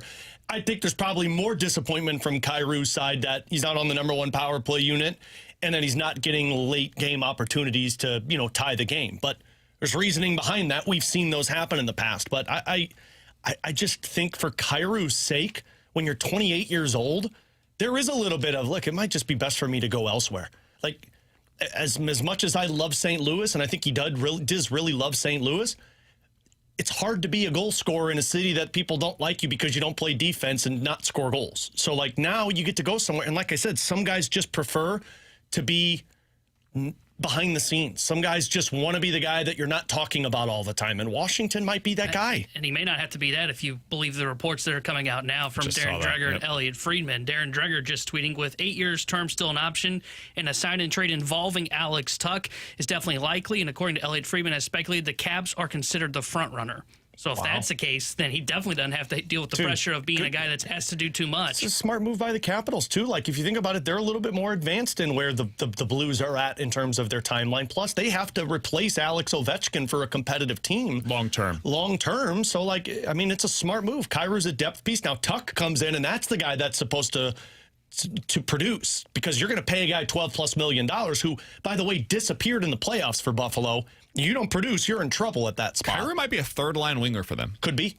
If they get Tuck, absolutely, because they've got the Protest brothers, who's won the center. Mm-hmm. They've got Leonard. They've got Wilson. Yep. If you get Alex Tuck, there's four wingers right there. So Kyrou's probably a third-liner on that list. Yep. Or and a second power play, by the way. Play him with Tom Wilson. Put him on the same line as Tom Wilson. Or the Protest brothers. Both are like 6'5", 220 pounds. Yeah. I think he's in a really good spot there, man. I thought you were going to say trade Kyrou. To get Tuck? Yeah. Hey, you want to go to Buffalo? I think he's in a really good spot there. Yeah. I think that's the exact kind of situation that I would like to see him in. Now, I do wonder about the center spot there. They don't have great options down the middle. Strome, Pierre-Luc Dubois, and I don't even know. Oh, Protest is the other one. Justin Sordief. Yeah, who they have. Sordief's a good piece, but like he's a third or fourth line. They don't have a number one center. That's their problem. Like Pierre-Luc Dubois is if he's on his game, a really good number two. I think Dylan Strome's a really good number two, and Protas looks like he's going to be a stud as like a second line center. They're going to fall into the same problem that Carolina. No, not Carolina. God, who's the team that we talked all postseason of, like, they don't have a number one center? Yes, Minnesota. That's where they're going to fall short of, like, they just don't have a number one guy that you can throw out there. Yeah. Which I wouldn't be going after Tuck if I'm them. I think I'd be exploring like a center to upgrade it. Center. There's not any center. This might be out one of there. those where this is what everybody's feeling in the NHL. There's not enough centers out there, so what are we going to do? It's why we're going to have our wingers boost up the center. I mean, that's what Minnesota did, right? Yeah. I mean, because I'm with you. They didn't have a number one center, but they would have this guy called Kaprizov that could make anybody look like a number one center. It's why I would explore and still believe I would explore the Pettersson deal, because centers aren't out there. And if I could get a 27-year-old with the right change of scenery for a very low price, I'll take that chance. Man, especially now that you have 16. If I can get Pettersson for like 15 and still draft 11, 16, and 29 and potentially still move up in the draft. Exactly. I would like do it, man. If I could get Pettersson for 15 and like maybe a third round pick, 15 and a third, something like that. Or maybe it's 15 and 2/3 or 15 and 2/3 and a prospect, whatever. Like I'm open to any of that stuff, especially if there's some kind of retention that is involved in somebody, one of those kinds of deals. And then you're able to use 29 along with 16 to move up. So I'm picking at 11 and 12 maybe. And that's what I get. I get 11 and 12 and Pettersson with at my $9 4 million. first-round picks. I feel like that's a pretty good way to go, because now I've potentially got Pettersson down the middle. I just added another piece down the middle who can play center and has at least a depth option for you in Connor McMichael. I also now have the ability to draft potentially a winger, and I could draft a defenseman. Boom, I'm set up, man. And again, it doesn't work at $8 million, $9 million, where the cap's headed. I'll take that as long as he's not a locker room liability. And I sent you guys this clip that Thomas Drance, they did an interview with a former teammate of Pettersson, Yannick Hansen, who was on the show, and he told him, he's like, yeah, I'm not going to pay $11.6 million for Elias Pettersson because, like, there are problems there. But he's like, if we're talking 8 or 9 million, he's still a guy that in the worst case scenario is going to give you 60 points and is a good defensive center. And for what T-Bone just said and what you said of like, there's just not a lot of centers out there, it's why I would take a chance on it. Yeah, I think he makes a ton of sense for where the Blues are at right now, the lack of center options that they have, just the lack of immediate help for that spot. And I know some people have said, like, hey, guys, McMichael is a decent defensive player. There's a whole lot out there that suggests that has not been the case thus far. I think he plays with a little more physicality than what Kyrou did, and so it may look better. But everything from Washington suggests this is a guy that gets lost in his own zone at times, and he's more of an offensive contributor than a defensive player and might be best on the wing long term. So if you could have Thomas, Pettersson, Dvorsky down the middle, I think that's the ideal scenario for the St. Louis Blues. Yeah, it's a risk, and I'm totally aware that it could hurt you, but I will trust the front office if you have the conversations and feel like, hey, we think this was more about Vancouver and the teammates around him more than it was Pettersson, so you take a chance with that. I'm still out on Pettersson. We know, buddy. No way on earth would I do it. I understand the lack of depth in this. Man, the whole idea of the front office, no, I'm out. He's not a guy you want to bring into a locker room that already has question marks and a team that's teetering on the midst of being in a rebuild. I'm more in on the idea that we've talked about of taking huge swings with those 4 picks and trading up to 2 or whatever it may be, Matthews, Nylander, whatever it may be. Just keep me out of the Pettersson conversation. Vancouver calls, I go, nope, no thanks. We're out. We don't want him. You're crazy, man. Crazy. So it doesn't work here, and then you'll be talking to me and saying, boy, T-Bone was right on that one. $9 million, and let's say it's the, like TBK mentioned, the 16th overall pick. And worst case scenario, he's a silent individual, not a locker room problem, but he's never an 80-point player. He's at best a 70-point producer, but he's good defensively. You're telling me you're done with that? I don't believe he can't be a locker room problem. So I'm out. It's not even the asset, right? I mean, I've got 4 first-round picks. You don't like giving guys second chances, T-Bone. Well, I'm okay with giving second chances. My concern is I think this is one of those to where he created the problem in Vancouver. I find it really funny that T-Bone consistently says the locker room doesn't matter. And in this scenario, winning matters is what T-Bone tells us. It's not the capital you're giving up. It's that guy's a locker room problem. And that's what's holding T-Bone back as somebody who consistently says, I don't care about the locker room dynamics. And that is the thing that I'm struggling with here, to be T-Bone. fair, he also hasn't been as effective on the ice of lately. And what we talked to Thomas Drance about yesterday was the guy has compete issues at times. He's dealt with injuries. He hasn't been the same guy he was 2 years ago when they were good. And he was the guy that ended up leading to these problems in the locker room. But if you're in a bad place, I think that's four things. But right if there. you're in a bad, the injury thing is right. Like, I don't know the injury front. You'd have to check in on that. But like, if you're in a bad place where you don't get along with the people you work with, your bosses are changing all the time, you have no direction. It's hard to go out there and compete every single night. They have no direction because he helped lead to JT Miller leaving and Quinn Hughes being miserable. Or JT Miller was part of the problem. Okay, he also helped create the problem, right? Like sure. But we're blaming one side in this. Like, there's always two sides to this problem. What if JT Miller was a bigger issue? I have no plans to figure that out because that's Vancouver's problem. It could be your problem though, and even in his price of a 16th overall pick, and even in his bad seasons where we're saying he was awful, he was good defensively and he put up 50 points. And that's a good number 2 center, man. How many number 2 centers across the NHL are better than that? Show them to me, because you cannot find very many of them. Think about what the Blues got for Braden Shin, who we would all agree, great guy in the locker room, like his style of play, can perform in the playoffs, but he is a diminishing asset over this age, 6 years older, I think, than Elias Pettersson, and he was producing less than Elias Pettersson by the end. And think about what the Blues got for that. Now you're telling me I can get Elias Pettersson at $8-9 million bucks, good defensively, can put up 50+ points, and that's like on a bad side of things, and could be better than that. It could be in the Selke conversation. I could have a top 9 that's Holloway, Thomas, Snuggerud, McMichael, Pettersson, Neighbors, Booch, Dvorsky, and one of Bergeron or Suter. And Carbonneau coming. Pretty good. And I still got 11 and 15. Get out of here, T-Bone. You're nuts, man. All right, coming up next, the Junk Drawer here on 101 ESPN.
We have the tweet from the St. Louis Cardinals. We've been mentioning all day long. They have a press conference coming up here in less than 10 minutes. You'll be able to hear that on 101 ESPN. Derek Gould reported yesterday that the news conference is expected to address Bill DeWitt III's rising role within the club and other promotions or changes that are planned within the leadership structure. Those changes have now been announced via social media.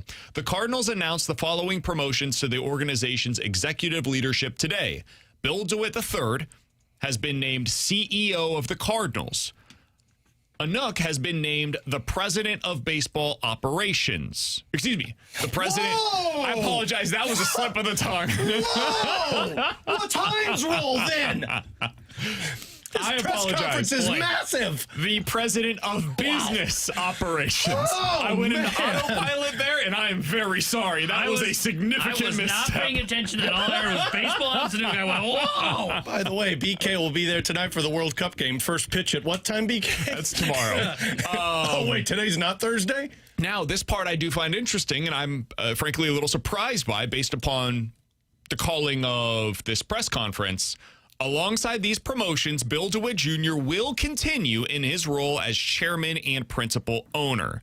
So I will be interested to see kind of what these roles, how this breaks down. Is this part of a transition plan to Bill DeWitt III? I feel like this is kind of like a money thing to where you got to like casually ease into it, maybe? I don't know. I would have thought my speculation, Alex, yesterday was they're probably announcing Bill DeWitt III will transition into the primary ownership role, and Anook will take on most of those previous responsibilities that were Bill DeWitt III's under his purview. That's what I thought today was going to be about.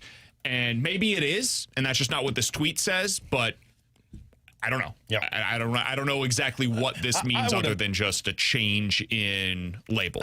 This kind of feels or like titles. The third is just going to be making the final decisions, but Junior still wants to be involved as long as he can. Because that would make the most sense, right? Like you've dedicated your entire life to this. You still want to be involved with it. It's just no longer, hey, you're the final decision maker. We want the third to be the final decision maker and everything, but we still want Junior a part of it. That would be my assumption with all of this. We'll get more details on this coming up Heim here. losing his job is wild, man. Let's talk more about that. Did they give him special projects?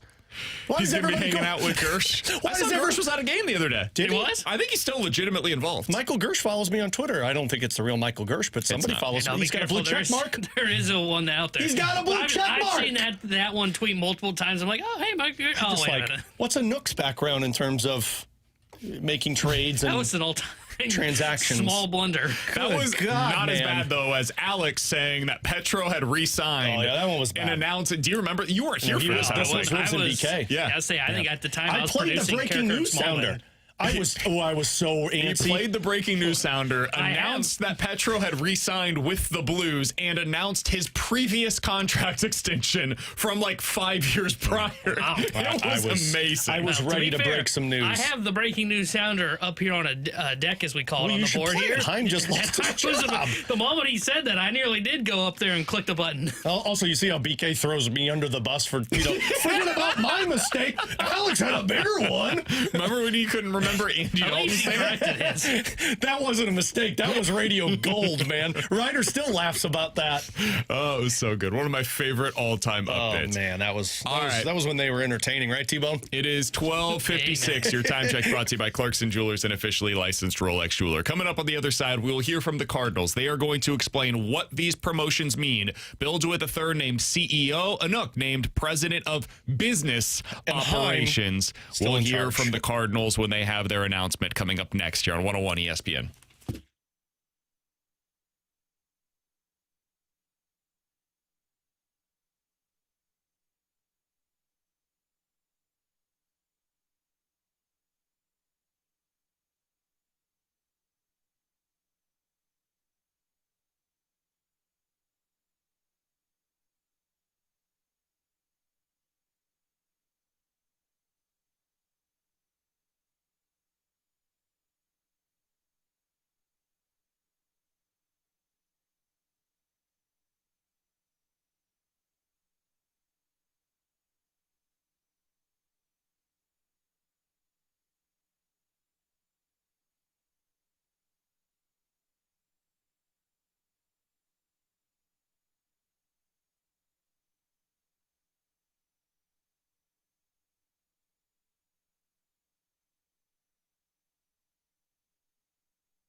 T-Bone's getting anxious. He can't find where this Cardinals stream's going to be. He's like, oh my God, guys, it's not here. We don't have it. It's only 12:59, T-Bone. We got time. I don't really care about this press conference. It could have been an email. Yeah. Technically, it was. Seen everything that was kind of leading up to this, and when they did send out the press release, I'm like, man, this definitely could have been an email. BK gets excited, though. He's like, we're going to carry the whole email, and we're going to react to it. We're going to have a 3-segment hour. We're going to talk about it. All right, hey, man. He's going to talk. Blues got 4 first-round picks. Let's get into that. Yeah, I'm wanting to talk more about that. We will get into that coming up later in this hour. By the way, they have 4 first-round picks. The Blues in the first round are going to be one of the biggest headliners of the night, no matter what they decide to do with those picks, whether they make them or they trade them. And Alex Ferrario with Donnie Fandango from the Last Minute Blues podcast will be hosting a special 101 ESPN NHL draft show. Blues loaded with picks. Alex and Donnie have you covered. They've got instant analysis, special guests, and reaction all night long. 101 ESPN's NHL draft coverage begins on Friday night starting at 6, and it is supported by Jewels on Hampton. Frank Saravalli saying that if it's not Bobrovsky, then who? To me, the biggest name is Jordan Binnington. You talking about for Florida? Mm-hmm. That makes sense. Man, what would they give, though? That's the thing. They don't even have their pick anymore. What did they got, what, the 25th pick back for Brady Tkachuk? Or no, they didn't even get a pick back for Brady Tkachuk. No. Yeah, no. Yeah, I don't know. I don't see that happening unless you're getting, like, Lundell back. Cool. And you're sending them the 11th overall pick or something like that, which sounds great. But I don't think that one's going to happen. Yeah, I think that's the kind of thing. It would have to be part of a bigger package, in my opinion, if you're going to have something a 3-team trade. Like that. Binnington going to Florida, other team getting something from Florida, and the Blues getting the best piece back and all of that. I don't see that one happening in this front. Yeah, I don't either. I just... Maybe they have some kind of a prospect that we're unfamiliar with that the Blues would be interested in. Their pipeline's not that great, though. That's the thing. It's like I think their pipeline was like bottom 5 in the NHL going into this past season, and they just traded their best asset in that Semeskovich that they moved on from. So, like, I don't know what they have other than NHL roster. And, like, Evan Rodriguez's name has been brought up. I don't think he's a piece that the Blues would be interested in because not really a difference maker and is up there in age. So I think for how much we've talked about age, you got to have a difference maker if he's a little bit older rather than just go get the guy to plug and play somewhere. So the 9th overall pick made the most sense to me because the Blues are going to be aggressive. And how much did the Panthers want to get desperate? I don't know if they've got anything in this front. T-Bone scale of 1 to 10. How nervous are you right now? Do you think this is because they're trying to figure out what Heim's role is now that he lost his president of baseball operations role? If you missed the segment, he didn't lose it. BK misspoke. It's fine. We're just going to keep making sure BK knows. I'm not worried. I'm at a 2. If you're tuning in right now and you're wondering, hey, why are these schmucks talking? It's hot as hell in here. And we are not hearing from the Cardinals, it is because they have not yet started the stream. So we are waiting the announcement from the St. Louis Cardinals. The news today, Bill DeWitt III will take over some bigger roles within the Cardinals organization. Anouk will be taking on the role of president of business operations for the Cardinals. Here are the Cardinals making said announcement. Significant opportunities ahead of us as we continue to strengthen our connection with fans, navigate changes in the media landscape, and continue to push our team to be best in class at everything we do. Since joining the Cardinals, Anouk has taken on increasing responsibility across the organization, and he's become involved in all aspects of the business. He has earned the trust and respect of people throughout the organization, and he's positioned to help us navigate some of our most important priorities and opportunities in the years ahead. I'm excited about this group and the future of the Cardinals. And now I'll turn it over to Anouk. Thanks, Bill. I want to start with a few thank yous. First, thank you to the DeWitt family for your trust, for your dedication to this organization, and for your support of what we're building here. Thank you to Heim for your partnership over the last year. Thank you to my amazing teammates here at the Cardinals for everything that you do for our fans. It is a privilege to work alongside a group of people that are as dedicated and as committed to this organization and to our fans as you. And of course, thank you to my family, in particular my wife, without whom I would not be up here today. I am deeply honored to take on this responsibility. I understand the weight that comes with it and the standard that's been set by those who've held this role before me. I am clear-eyed about where we are as an organization and what we need to do But more than that, I'm incredibly excited about what we're building toward. St. Louis means a great deal to me. I first came here in college when I attended WashU, and now I'm raising my family here. My wife and I are. And being a part of this community has really reinforced how special it is and how much the Cardinals mean to people here. You know, you see it in the way that people talk about this team. You see it in how it shows up in everyday life and how it brings people together. You know, it's really a part of who people are, and there's both a pride and an expectation that comes with that. And I want to make sure I'm speaking directly to our fans here. You know, the last few years for many of you haven't just been about where we finished in the standings, it's been about how it's felt along the way. And this season has felt different. I think it's given us a glimpse into what the future can look like. But the expectation here has always been excellence, both on the field and off the field. And our job is to live up to that standard, and it starts with how we operate as an organization. So the question is, how do we get there? Well, you've heard Chaim talk about getting back to what has driven success here for more than 100 years, drafting and developing the right way. That's how the Cardinals build winning teams. But just as important has always been the support of this fan base. It's the families who make the drive in from across the region, parents and grandparents passing down the tradition to the next generation. The way that our fans show up night after night, that's when the Cardinals are at their best. And, you know, that support is not something that we can assume. We have to earn it every single day. And that means putting our fans at the center of every decision we make and every action we take. You know, that's the focus of our business organization. And so my job is to make sure that this is an organization that is aligned, that is disciplined, that is accountable, one that can support a consistent winner on the field and can earn the trust and respect of our fans. And that's going to show up in how we make decisions and how we work together and ultimately how we deliver for our fans every day, because that's what you deserve.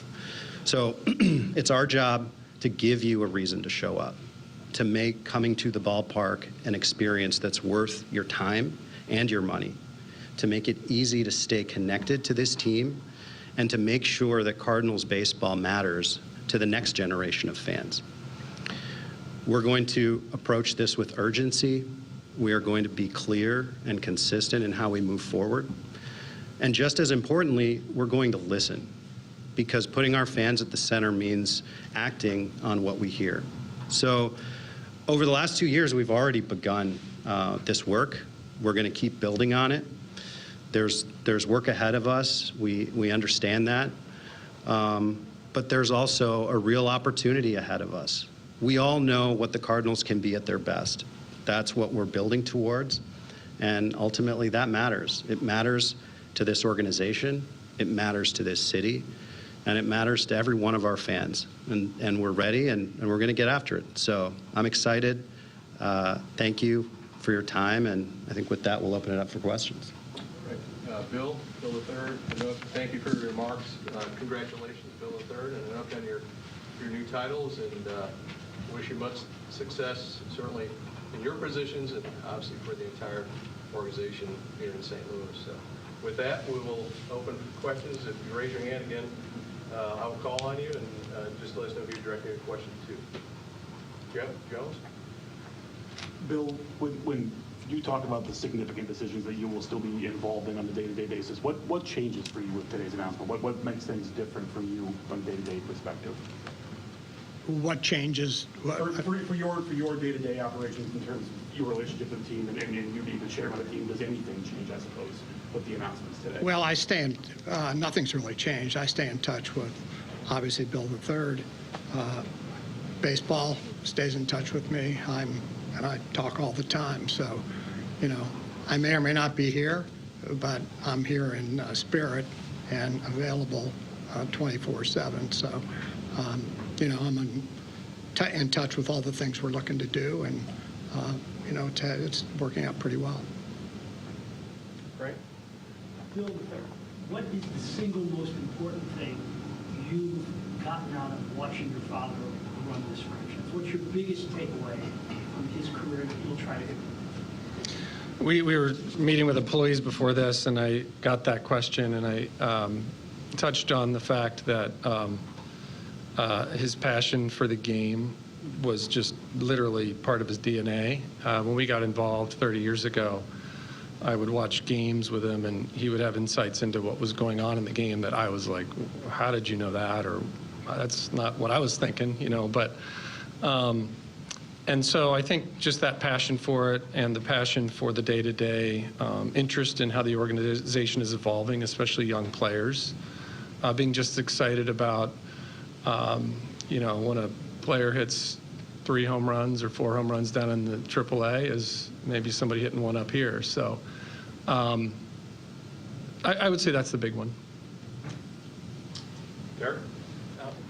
I know you touched on this in your comment. I'd like to ask you and also Bill III about this, because the timing of this, especially where the industry is writ large, you just saw the team through the turbulence of the regional sports network collapse. There's a CBA coming up.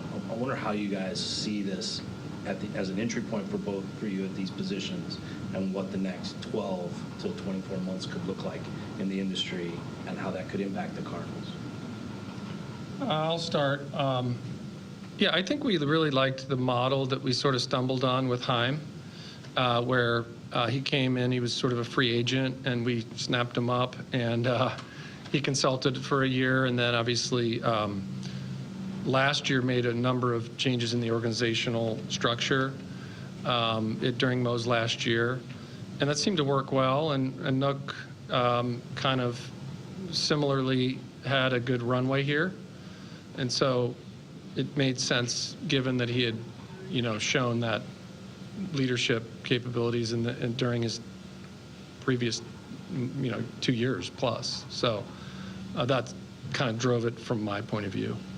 Yeah, and I think as much as today's announcement formalizes new titles, this has been very much an evolution in terms of responsibilities, starting with Heim taking on his position.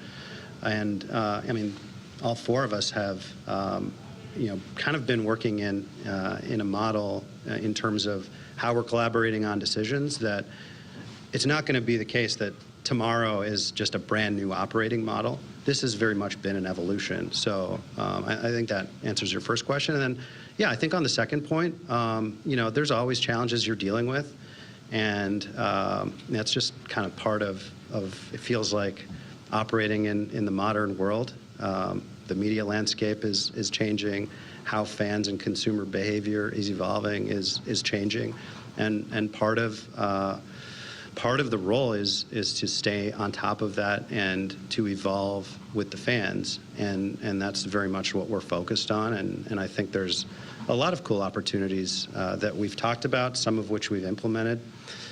Some of which we've only talked about that we'll be focused on in terms of ultimately fulfilling our purpose of connecting with our fans and allowing them to feel close to Cardinals baseball. And, it is a CBA year, so things can change in the whole landscape. But just being ready for a lot of different types of scenarios is one of the things we've worked on. And I think everybody needs to work on just scenario planning. Benjamin? For Bill Jr., you won 2 World Series. Obviously, a lot of great years in between there, but to win a championship twice, can you put into words what that means to you and your franchise? Well, everybody aspires to winning the World Series, and we've been fortunate enough to have 2 of those, and we've been there additional times. So, my age, I can look back and as well as look forward and know that, this is a great baseball town, and it's helped continue the baseball spirit to have one like that. One other thing I would point out, which probably most of you know, I know Derek would know this. My father started with the Cardinals in 1913. So our family goes back pretty far, and we're all in. We just had lunch with our grandson, who happens to work for the Cardinals. So, we're excited about not only what's occurred to date, but what the future is. Randy? You've mentioned a couple of times connecting with your fans. And obviously, connecting is different than it was in 96 or 06 or 16. How do you connect with fans now? Yeah, I mean, it is certainly different, and I think you have to connect in different ways. The media landscape has become much more fragmented. There are people that still read the newspaper, and there's people that watch YouTube videos and everything in between. There's people that stream the game. There's people that watch on cable, the way they have watched for many years. There's people that just watch social media highlights and clips, not even clips of the game, but behind the scenes content that showcases what players are doing and thinking when they're not playing baseball. And I think what's important in all of that is we need to understand how our fans are connecting with, interacting with our brand, whether that's online or in the broadcast or when they're coming to the game, and recognize that our fans are not a monolith. We have fans that have young kids and young families. We have fans that have been diehard Cardinal fans for 80 years and have held season tickets for generations. There's people that are coming for a fun night out with their friends or to close a business deal. And we have to understand how we can provide value and how we can provide a compelling and entertaining experience, both in the ballpark and across all of those touch points, where we can meet our fans where they're at. And so that makes it a little bit more, nuanced and challenging, but that's very much the direction that we've been working towards.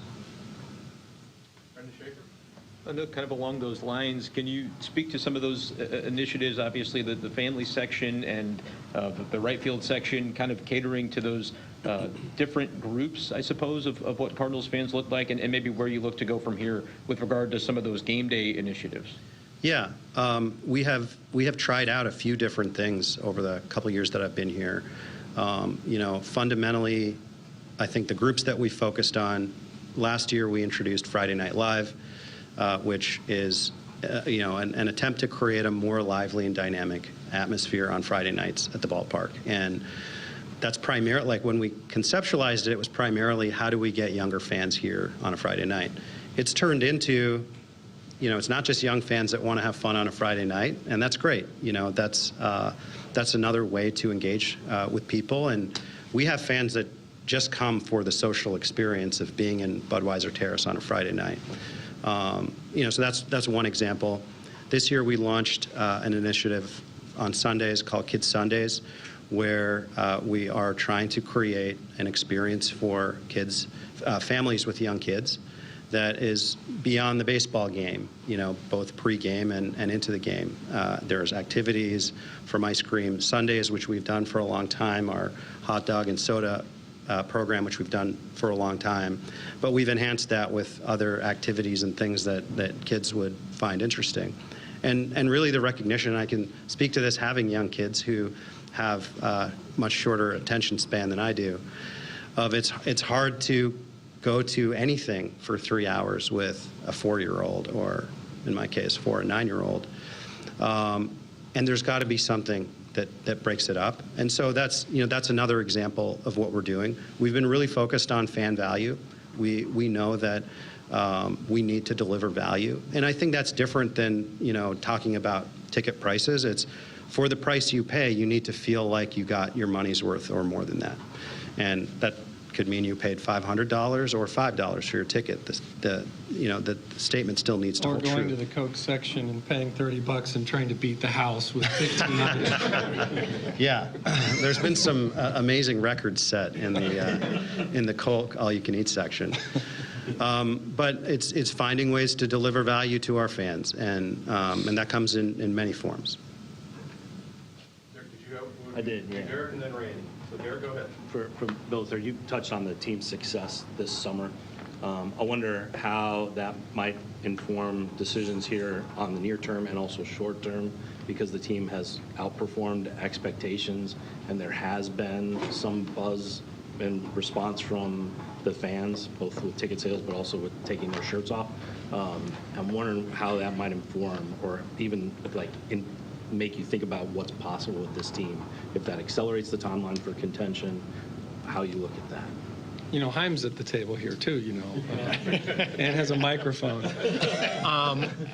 You know, it's funny because we're already getting those trade deadline questions, and for as long as I've been involved, everybody I've talked to in senior management, baseball, and business has started entertaining trade deadline questions this early, but literally it doesn't start to actually heat up until like a week before.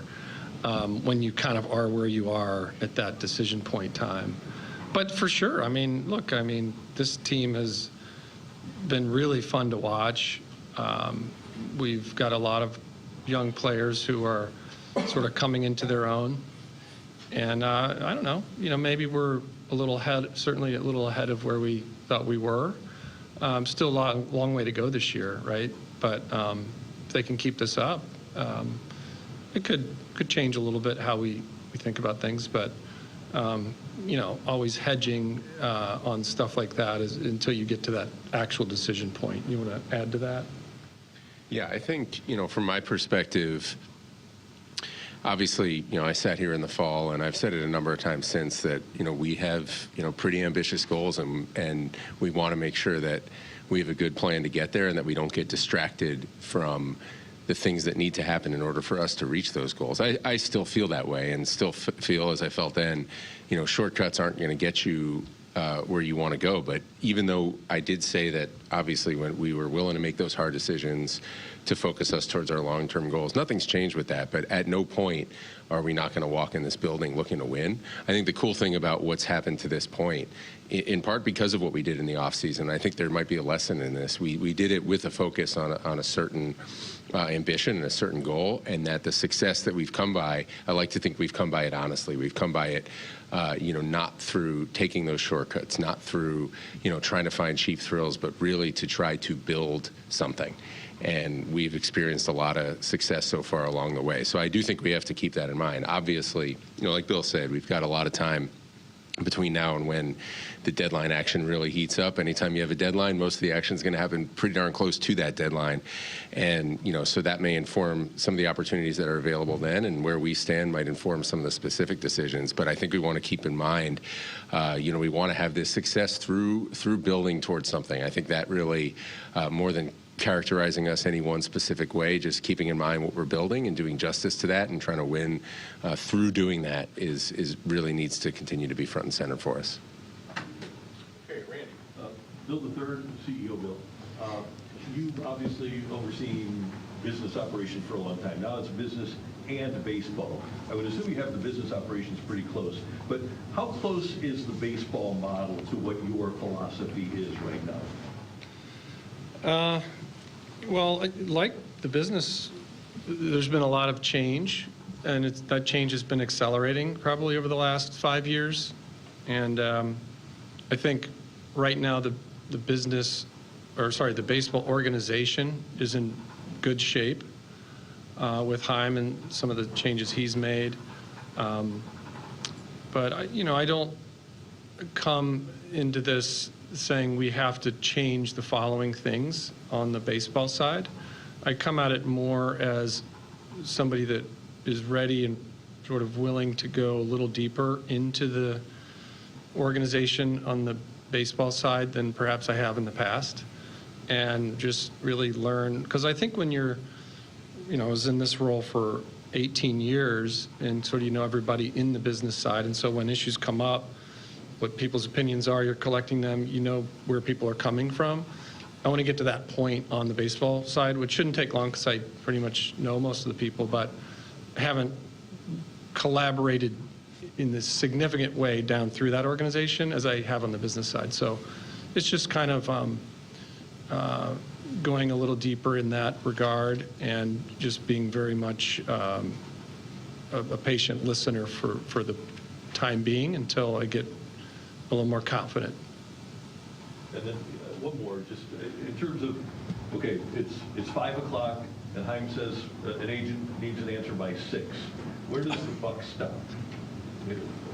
I mean, just we're both going to be involved in those conversations. Yeah. Okay, we'll go to Greg Colhermo and then Benjamin after. Actually, Randy kind of hit on that for both DeWitts. How will this be the same as it has been as far as like a trade deadline discussion? How will it be different? Well, with that particular topic, it's just a three-way call is usually how it goes down. So, yeah, I mean, like when you think about it, most big decisions are collaborative anyway. I mean, it's very unusual. I mean, I guess some owners have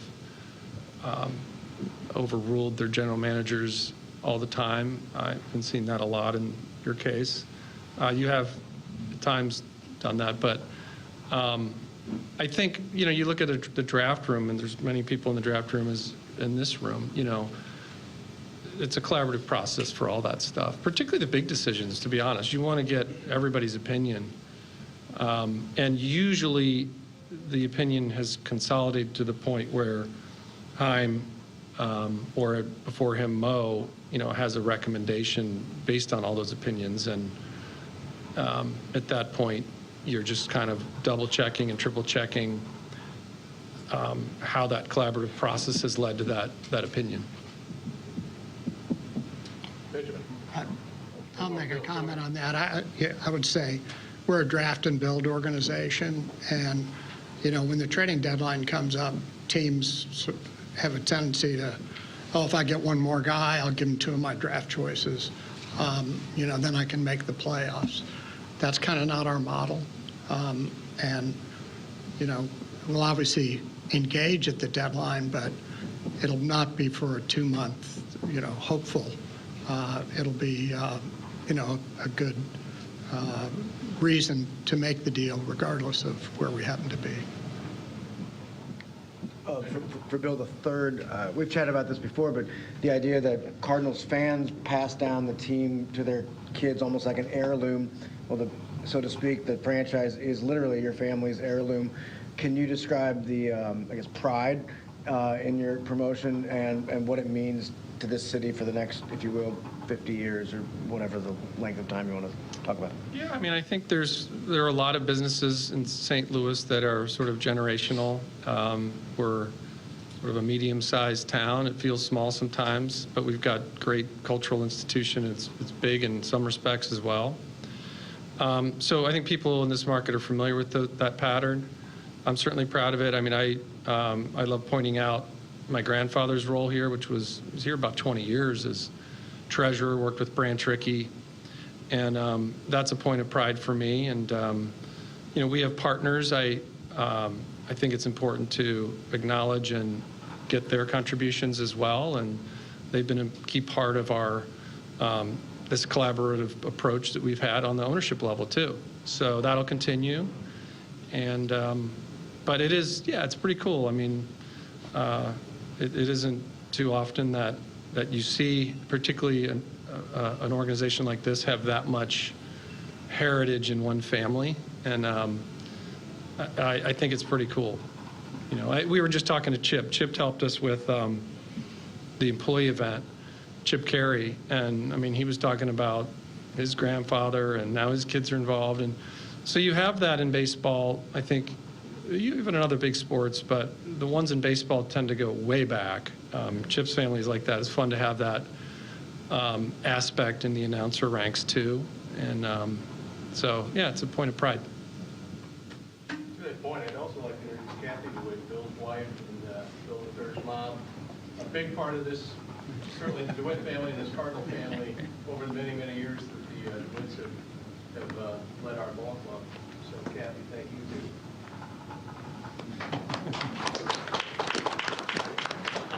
All right, that was the Cardinals press conference announcing the new titles. Alex, I don't know how you felt about this, but in hearing that, it sure sounded as though they unofficially announced the transition to Bill DeWitt III. Yeah. Right? But nothing's changing. They said that it wasn't that. But nothing's changing. But it very much had the feel of Bill DeWitt III is now running day-to-day operations with the Cardinals.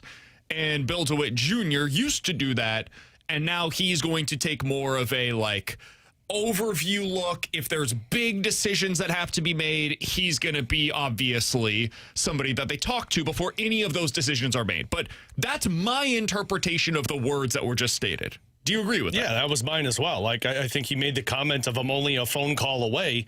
When there's a big decision that comes up, you'll get the call and you'll make the final approval. But everything else is Bill DeWitt III. Junior's just going to go. It's basically early retirement without really being retired because you own the team. Yeah, I think he's associated with it still. I'm sure he's going to have input, but it seems to me that this is DeWitt the third is taking on a bigger role. Anook is going to take on some of his old business responsibilities, and Chaim already oversees all of the baseball side of things. Yeah. So that is my guess as to what this is all about.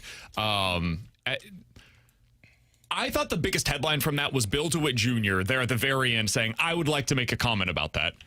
And then butting in and saying, we'll obviously engage at the deadline, but it will not be for 2-month hopefuls, a.k.a. rentals. That to me felt significant.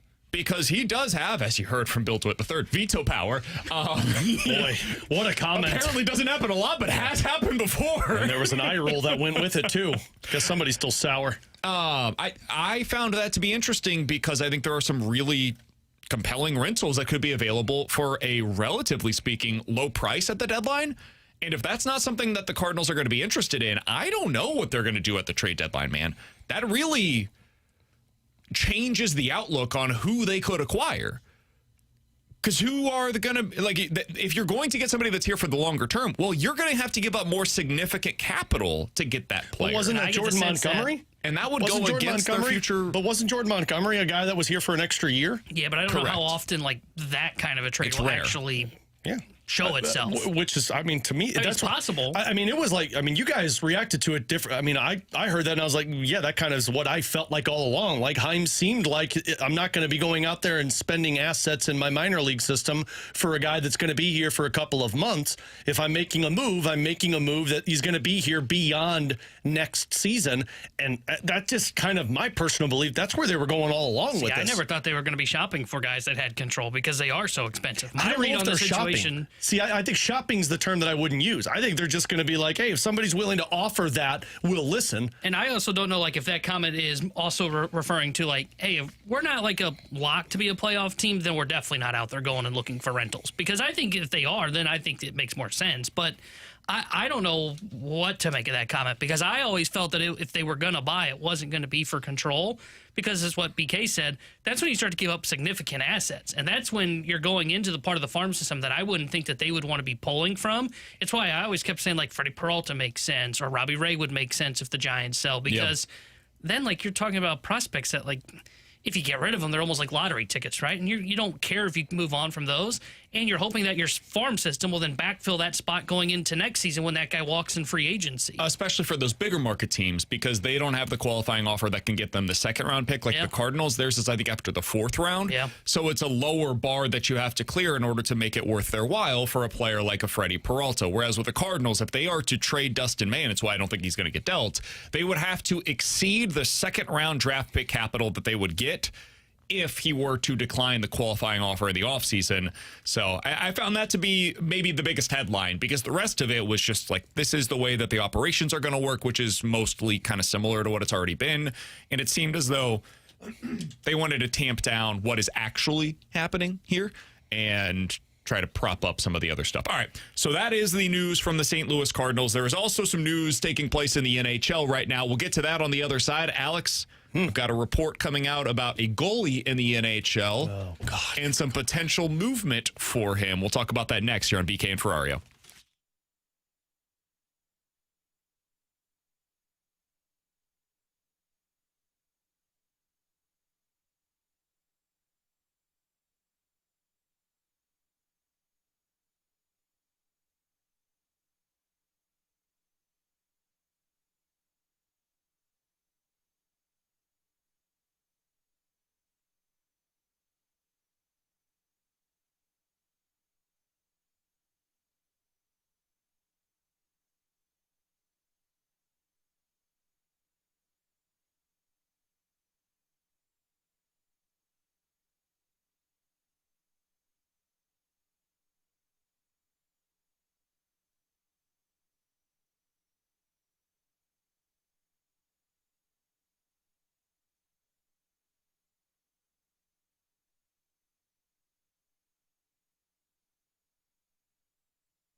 Tanner Hendrickson here with a Sports Center update brought to you by Saliga Heating and Cooling. Yesterday, the St. Louis Blues traded Jordan Kyrou to the Washington Capitals. In exchange, they received Connor McMichael, Milton Gastrin, and the Washington Capitals' first-round pick at number 16 overall in the 2026 draft. If you missed it earlier today, we carried Doug Armstrong's press conference where he took questions from the media. You can check that out on our podcast page after the show today, 101ESPN.com, or via the free 101 ESPN app. Cardinals also in action later on tonight. 6:45 first pitch. Matthew Liberatore will be on the mound for St. Louis. This portion update was brought to you by Saliga Heating and Cooling, a Daikin heating and air conditioning dealer.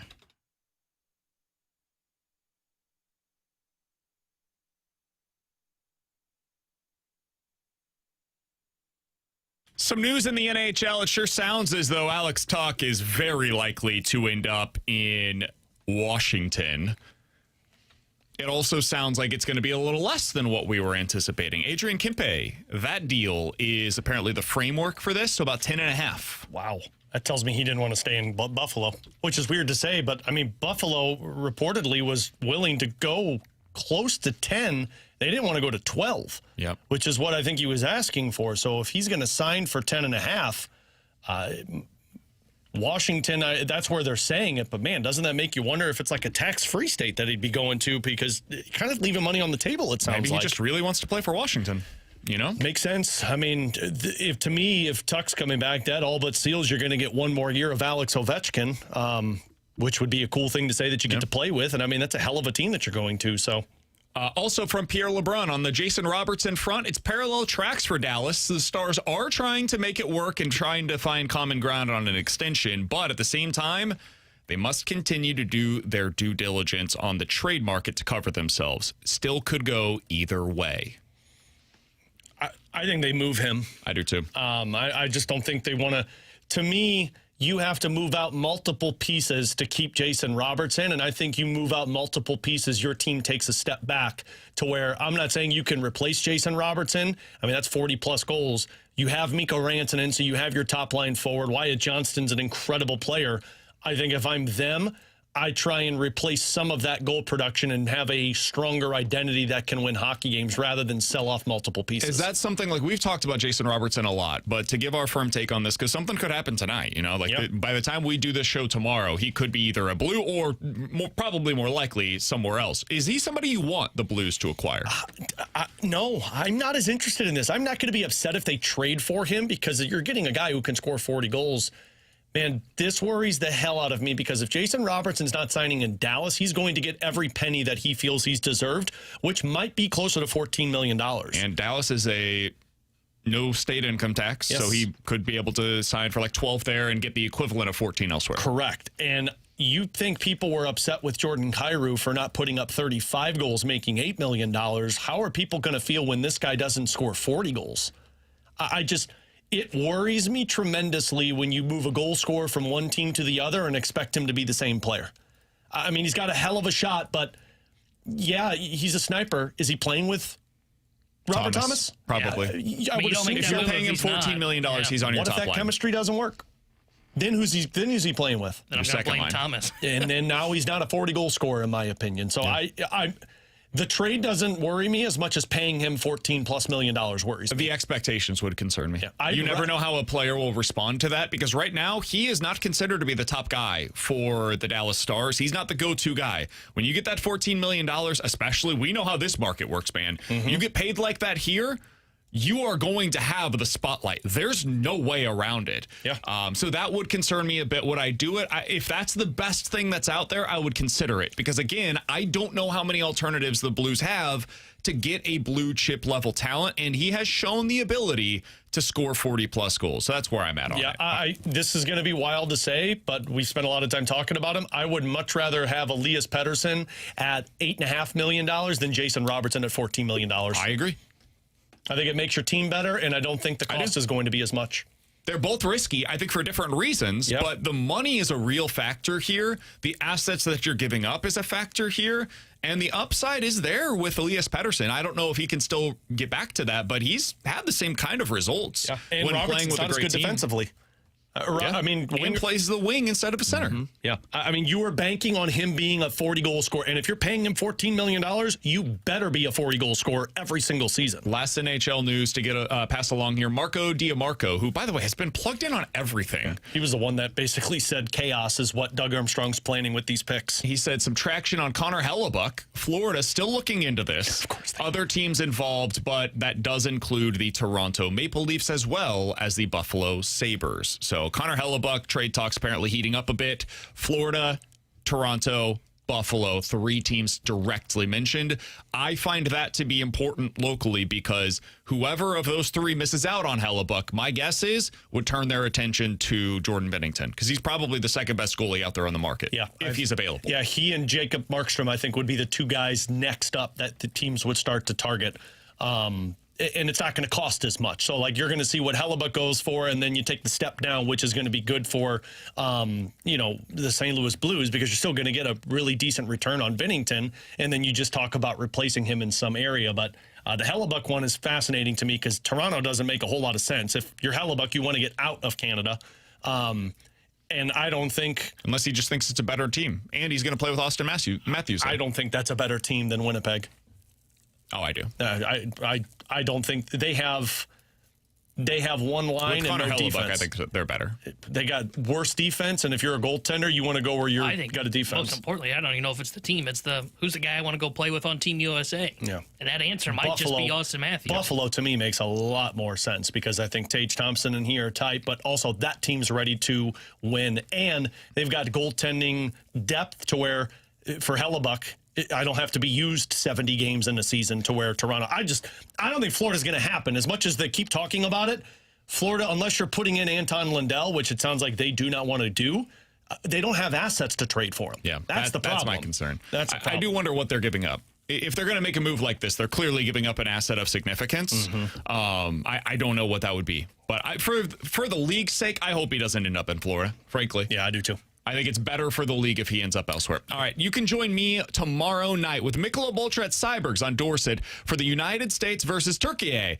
Myself, the 101 ESPN crew, and Michelob Ultra will be on site with 101 ESPN and Ultra giveaways starting at 7 o'clock. It leads up to the kickoff of the game at 9. Michelob Ultra is the official sponsor of FIFA World Cup 26. It is a superior light beer. Be sure to enjoy an Ultra as you cheer on your favorite team. That's tomorrow night, 7 o'clock. Myself and Michelob Ultra will be at Cybergs in Maryland Heights. All the details at 101ESPN.com. We'll hit the rewind coming up next here on 101 ESPN.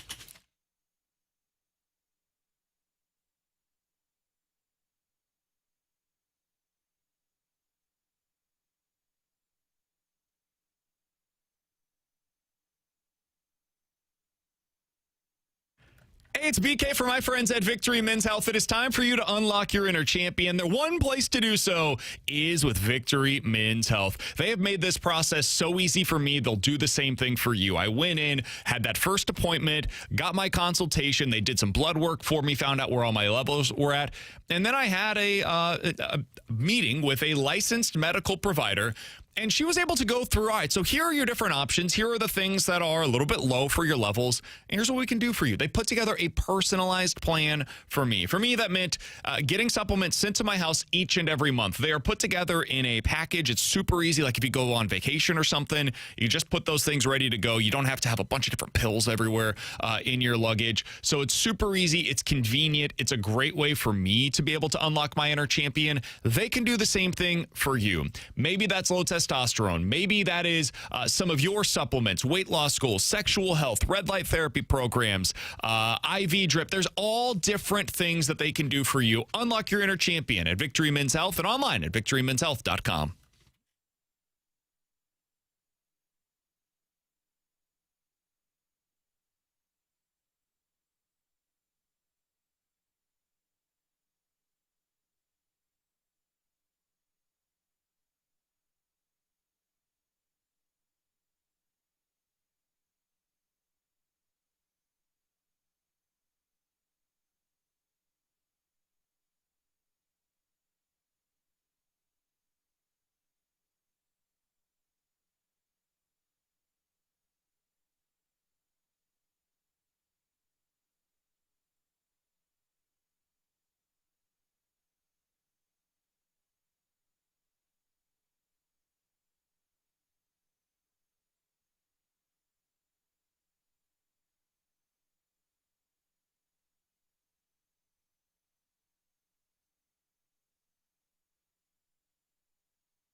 With Alex and T-Bone, I'm BK. It's BK and Ferrario here on 101 ESPN. Boy, has it been a newsy day today on the show. Yeah.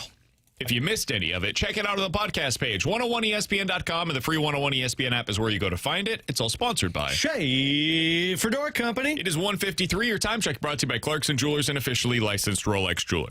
All right. Cardinals back in action tonight. Let me start with this, because we haven't really talked much about the Cardinals, like on-field stuff today. We haven't had an opportunity to do so. Fine. This is a big start for Matthew Liberatore. He has started 15 games so far this year. I looked into the numbers earlier today. In those 15 starts, he's gone 72 innings. He has a 5.5 ERA, Alex. And the fielding independent ERA is a little above 5. At this same time last year, Eric Fetty and Miles Michaelis had thrown more innings with a better ERA and a better fielding independent ERA than what we have seen so far this year from Matthew Liberatore. Fetty was replaced. They told him to go away. They DFA'd him. They could get nothing for him. Eventually, the same thing will be true in terms of the rotation spot for Matthew Liberatore. I think right now, you can say, hey, it's still early. We want to give this every opportunity to continue to see it through. I think they're going to go with a different catcher tonight. I thought it was interesting that last night they did not go with Jimmy Crooks. I understand why. You had a lefty on the mound for the Diamondbacks. It served as a dual purpose there. But my guess is you'll see Jimmy Crooks behind the plate tonight. It'll be the first time, if that happens, but it is a lefty, by the way, on the mound again tonight. If that happens, it'll be the first time that Libby has thrown to somebody other than Pedro Pajes this season. So I'm just interested to see how this goes. If it's another bad start and it's short for Matthew Liberatore, they've got to make a move, Alex. I don't know if they will, but I think they should. Yeah, I just don't view it as a big start because I'm under the precedent of I don't think anything's going to change. After talking with Derek, and it sounds like the Cardinals are just going to go plan as usual to where, yeah, it's a rough start. We got to find out what's going wrong. We'll find a way to tweak this thing. There's no replacement in our eyes for Matthew Liberatore. We're going to keep throwing him out there. Like, I don't think we're talking replacement for Liberatore until post-All-Star break / trade deadline. So I view it differently. Just, it's a big start for him personally, but I don't think anything changes with Liberatore until after July 31st. So I would typically agree with that, but the way they've operated, this one fits into the category of we've got replacements ready if you can't do your job.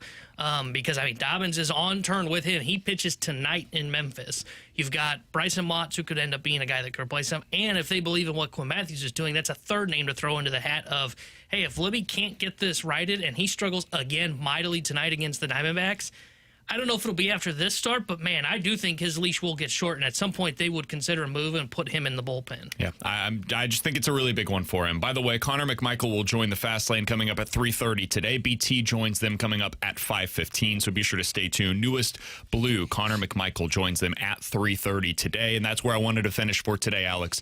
The Jordan Kyrou era is over. They get a bunch of assets for him, a player, a prospect, and a pick. They now have 4 first-round picks. We'll be doing the show tomorrow starting at 11 a.m. Will the Blues have made any more deals tonight prior to us coming back on the air tomorrow? I say no. I agree. I don't think those picks get moved until Friday / when the draft starts, unless we're talking about an NHL player. But even that, I still think is going to take a little bit of time to figure out what they want to do. So, no, I say they still have 4 picks tomorrow, but maybe the noise gets louder around other guys that could potentially get moved that would make sense for the Blues to be aggressive. T-Bone prediction?